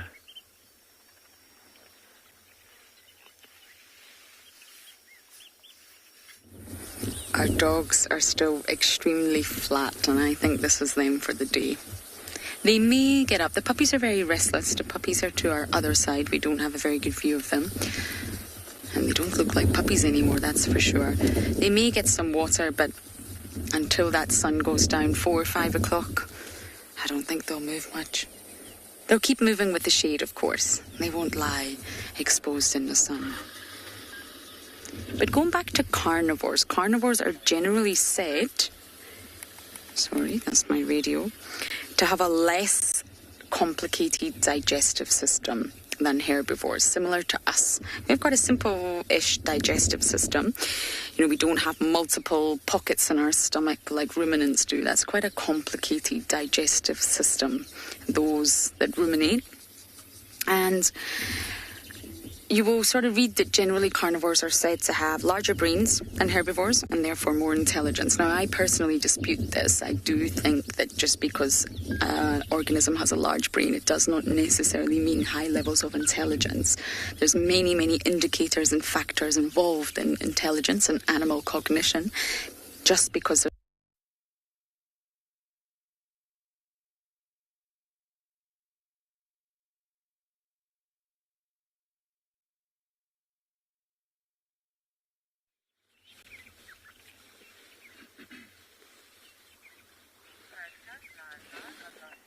Alrighty, guys, so as we said, they are taking a bit of time. You can see they're edging closer to the water slowly. You're going to go in. There's quite a bit of activity around the water's edge at the moment, little birds and so on, but they are slowly coming out from behind that tree and just, you know, looking like they might want to come to the water. We are hoping for that very much. So it would be great. And you know, with these guys, they spend most of their time feeding during the night. You know, during the day you'll find them in the mountains just busy chilling and doing the, you know, normal zebra things. They will be feeding a bit as well. But then you'll find them also now, this time of the morning, maybe a little earlier, coming to the water, having a drink, and then heading back up the mountains. So typical of them to see this behavior of coming down to the water now. I think they might have actually edged along the foot of the mountain to get to the water, and then they're going to go up this bigger area of mountain range to spend their day, possibly go over the edge of the crest just to get into the shade a little bit. See, now they're zigzagging a bit, keeping the brush between them and us as long as possible. But I feel like we're winning. Definitely coming closer, slowly. And you know, having the water between us and them will also give them a sense of a buffer system. You know, a little bit of a safety net to count on, which will cause them to trust us a little bit sooner rather than later. So I think that's probably the main objective of them zigzagging like that, rather keeping the water between us and them than the brush, where they know we've seen them. They've told us that they've seen us. So, quite often with the herbivores, you'll find them rather giving away their position, but letting the predator know that they're there. And then that lion or leopard or cheetah or whatever they might be seeing knows that they won't allow him to come any closer, or close enough to try and charge. So always a good idea to rather tell the danger, listen, I know you're here. Don't even try anything because I won't allow it. I'll keep moving away if you keep coming closer. Whereas if they know that they're there and they just keep quiet, that lion might think he's got a chance and still try and maybe get lucky, So, I heard a little bit of a snort now again, still just telling us that they are aware that we're sitting on the other side of the water. But very, very careful, eh? Have a look at how they're scanning the whole time and so on. Mostly looking at us because we're the main focus point at the moment, the largest funny thing that they've seen this morning around the waterhole. But still not neglecting that there might be something coming from a different direction. Oh, but they're beautiful.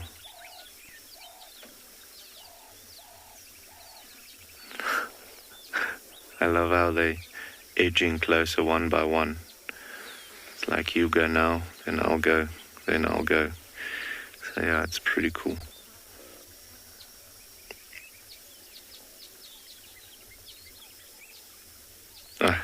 Stunning morning. Hard work tracking lions, then we found it, and now these beauties. It's just great to be out here.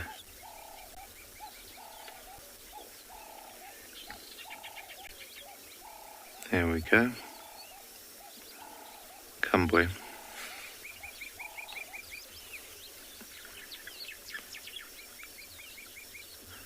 And yeah, guys, it can be quite a process for them to get right to the water's edge. As soon as they break through where they are right now, they're coming out into the open properly. Then there's no more candlepot thickets or three thorns or raisin bushes which they can use to run from behind. So this next, I want to say, 40 meters for them to get from there where they are to the water is the critical part. So you'll see there's going to be a lot more caution being thrown into the mix than what it was when they still had some brush to be standing behind.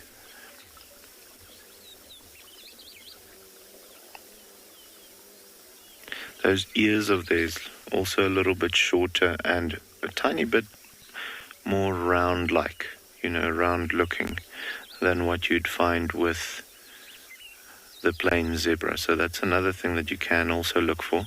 The obvious things, guys, are obviously the white belly. As soon as you see that, it's mountain zebra, whether it is Cape or Hartman's. And then that brown on the bridge of the nose, also a typical giveaway. And then the lack of shadow stripes, but the ears to a certain extent over. This one in front is really thirsty. He's edging and edging and edging to go through. Probably a bit more inexperienced, or on the other side of the coin might be the stallion of the harem. So could be something like that as well, that he's like the first line of defense. But yeah, let's see what they do. We're going to stick with them for a little bit and see if they don't want to come to the water, then we'll show you guys.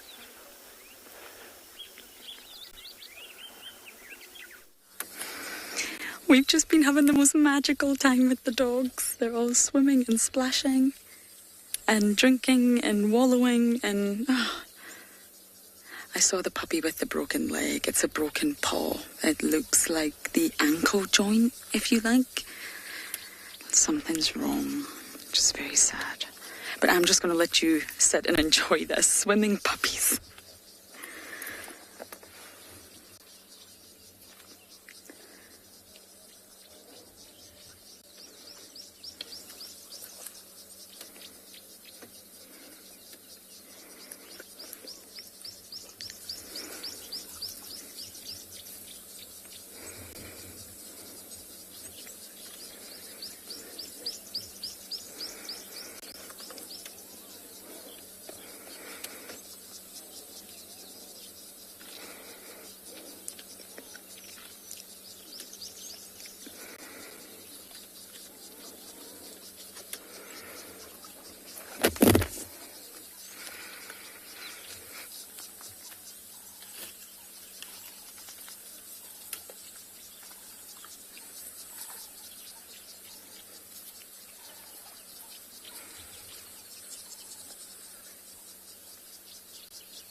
Sorry, Mel, one more time. Your comm's broke in and out there.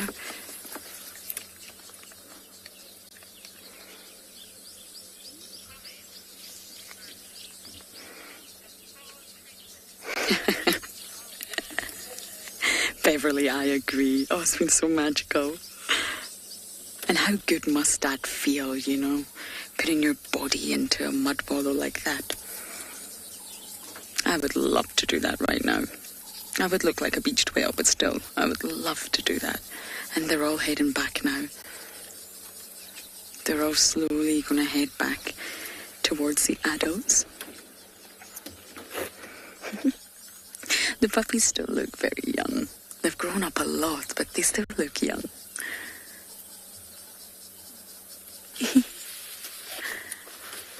Now, we actually can't go anywhere right now. We've got a vehicle behind us. So we're going to have to just wait a little moment until the vehicle moves and we'll go back and see those wet, stinky dogs.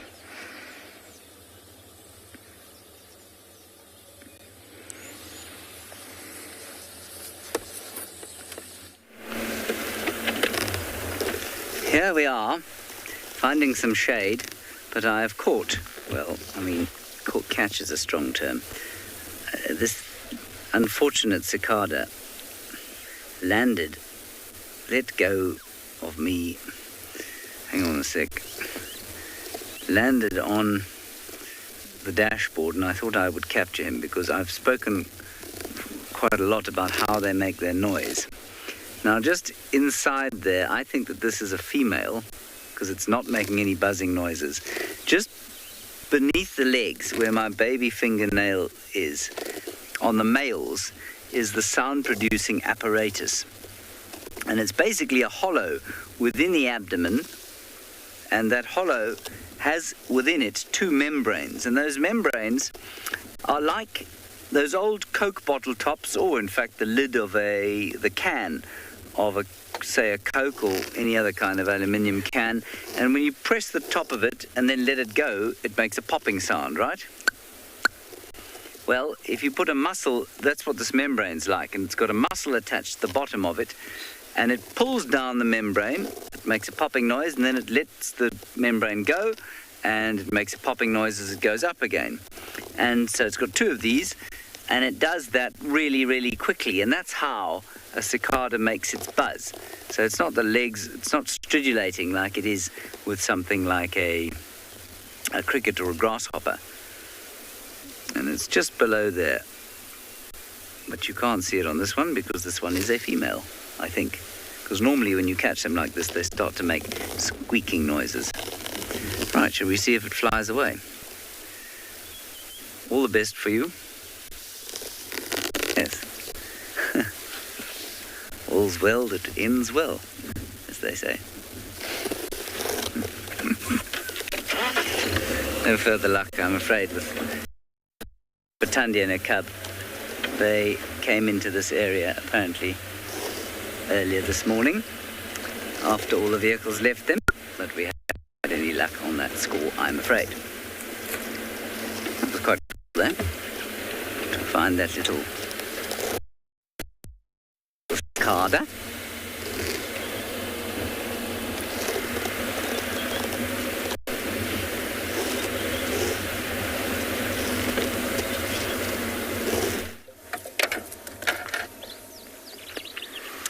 Welcome back to andBeyond Phinda, and I think this is testament to just how hot it is at the moment. But look at these warthogs. They are all huddled up in the most perfect shade that's been cast by this thorn tree. It looks like it's a horned thorn. 1, 2, 3, 4, 5, 6, 7, 8, 9 warthogs all in the shade of this tree. And they all look very, very comfortable, especially those younger warthogs. Look at that one that's lying on its side, lying flat with its with its tummy exposed to the wind. Shame, they're all now reshuffling. One of them wiggled. Oh, there's more. I think 1, 2, 3, 4, 5, 6, 7, 8, 9, 10. Sorry, 10 warthogs, not 9 warthogs. As soon as one shuffles or shifts itself around, then it's like a ripple effect. They all start moving. It's too cute, everybody. Don't you just love those little ones and their big whiskers? They look like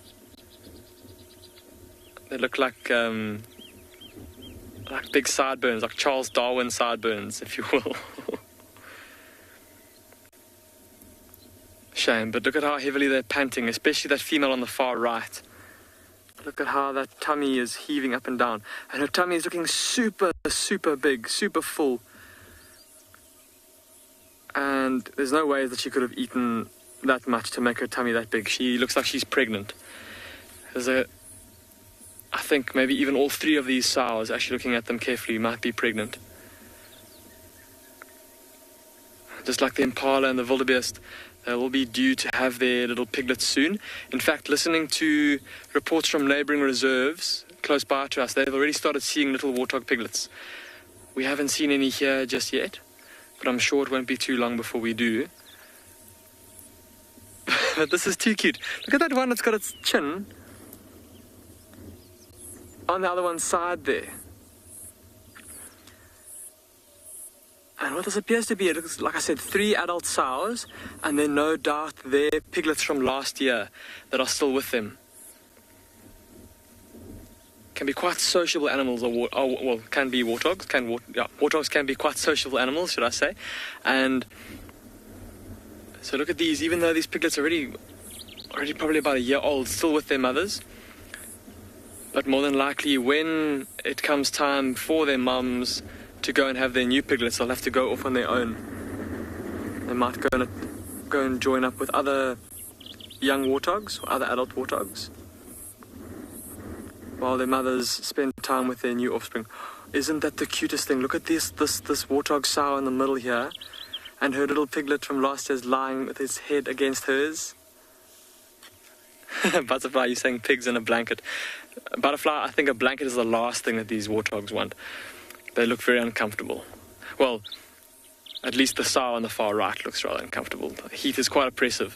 I think the younger ones, though, they all look pretty okay. They seem to be coping with the heat a bit better. Obviously, smaller body size. They're not pregnant.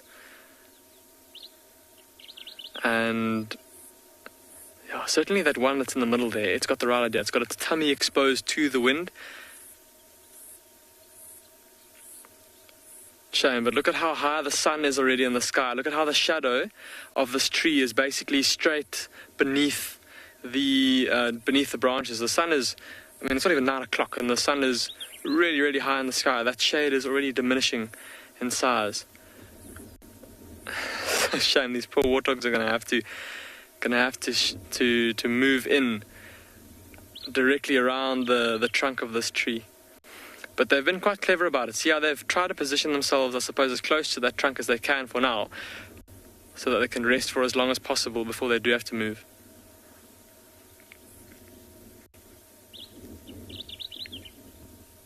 sleeping very, very soundly are those little piglets. Well, not so little piglets, they're yearlings. And even the sows, look how their eyes are all closed.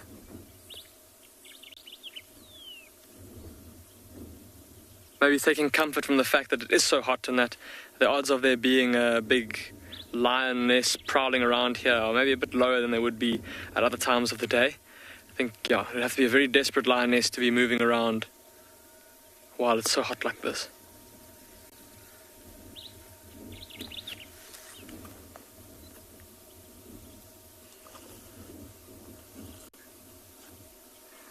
But that's really special to get to see, everybody, to see all these little warthogs lying like this. And I don't think they're going to move too far anytime soon. I think once it gets too hot, they'll maybe shift back towards the tree trunk, or maybe go and try and find some more shade. But I think Craig and I are going to leave them, and we're going to go try and find some shade of our own.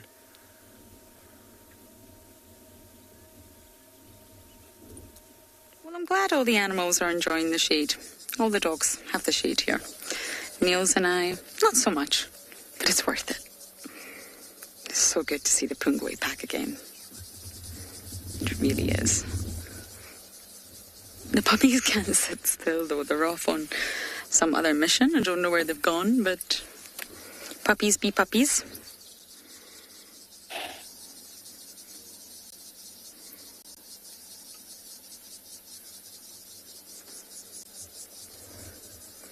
Now, although carnivores get a bad rep out here, they're always killing machines. They sit right at the top of the trophic level. They keep all other animals in check. They keep all herbivore populations in check and balance. They normally weasel out and pick off the weak and the old. Not always, of course. But if an entire carnivore population was wiped out by disease, just like canine distemper and rabies, just like what happened to the Ethiopian wolf and wild dogs, then what will happen is that you can experience a complete overpopulation of many organisms lower in the food chain, and completely upsets the balance. Everything in nature strives for balance. Wipe out the top level carnivores, you're going to experience a lot of problems as you go down the sort of food chain, like a domino effect. And wolves were actually just a perfect example. Wolves were actually reintroduced back to Yellowstone. I'm sure it was around 1995. Forgive me if I'm a few years off. Because they had been completely eradicated about 70 years earlier. Because they thought they were killing all the elk. Yes, they were killing the elk because they're predators. But once you eradicate them, the elk populations went out of control, which then had a knock-on effect on everything else and destroyed the ecosystem, especially woody plants and vegetation. So they reintroduced the wolves back to Yellowstone in order to control the elk once again, to help the ecosystem recover, the woody plants recover, the vegetation recover, and restore balance. And that really is one of the perfect examples to show you the role of a carnivore in any ecosystem. Now, of course, if the carnivore populations went out of control, then again, you would be in trouble. It would have the complete opposite effect. But animals like these dogs here are completely necessary. So we're going to bumble back for breakfast now and let these dogs enjoy their day in the shade.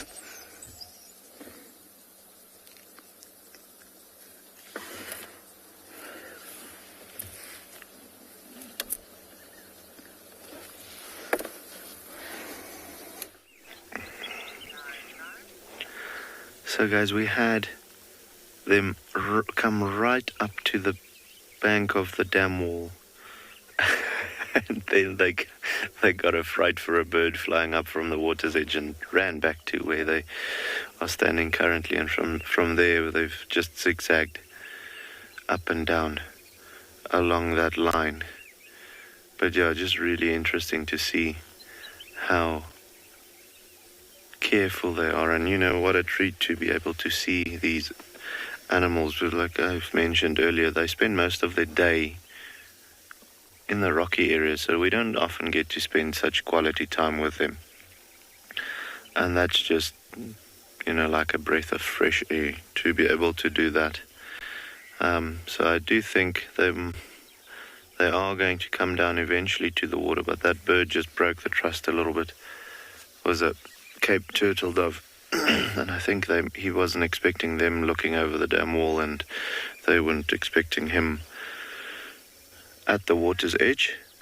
So what I do think we'll do is we'll let them, do their thing in peace, and rather leave them, see if they don't want to come through. Then I do think they might, just before it warms up too much. But it's unfortunately that time of the day where we are going to have to say we'll see you this afternoon again. So it's been wonderful having you a part of this live drive, and we're hoping to see you back here this afternoon, see what the bush has to offer. And remember to tune in on channel 183 on DSTV, or you can follow us on YouTube or Twitter. Send through all of your interesting questions and we'll answer them to the best of our ability, using the hashtag WildEarth to send that through, or you can also send it to our website via wildearth.tv, so you can do that as well. But yeah, guys, I think for the meantime we're going to love and leave these Hartmann's Mountain zebra. Let them come and drink in peace. It's been a treat seeing them, and we hope to see all of you back here this afternoon so that we can share our new live safari with you. Alrighty, guys. See you this afternoon. Bye-bye.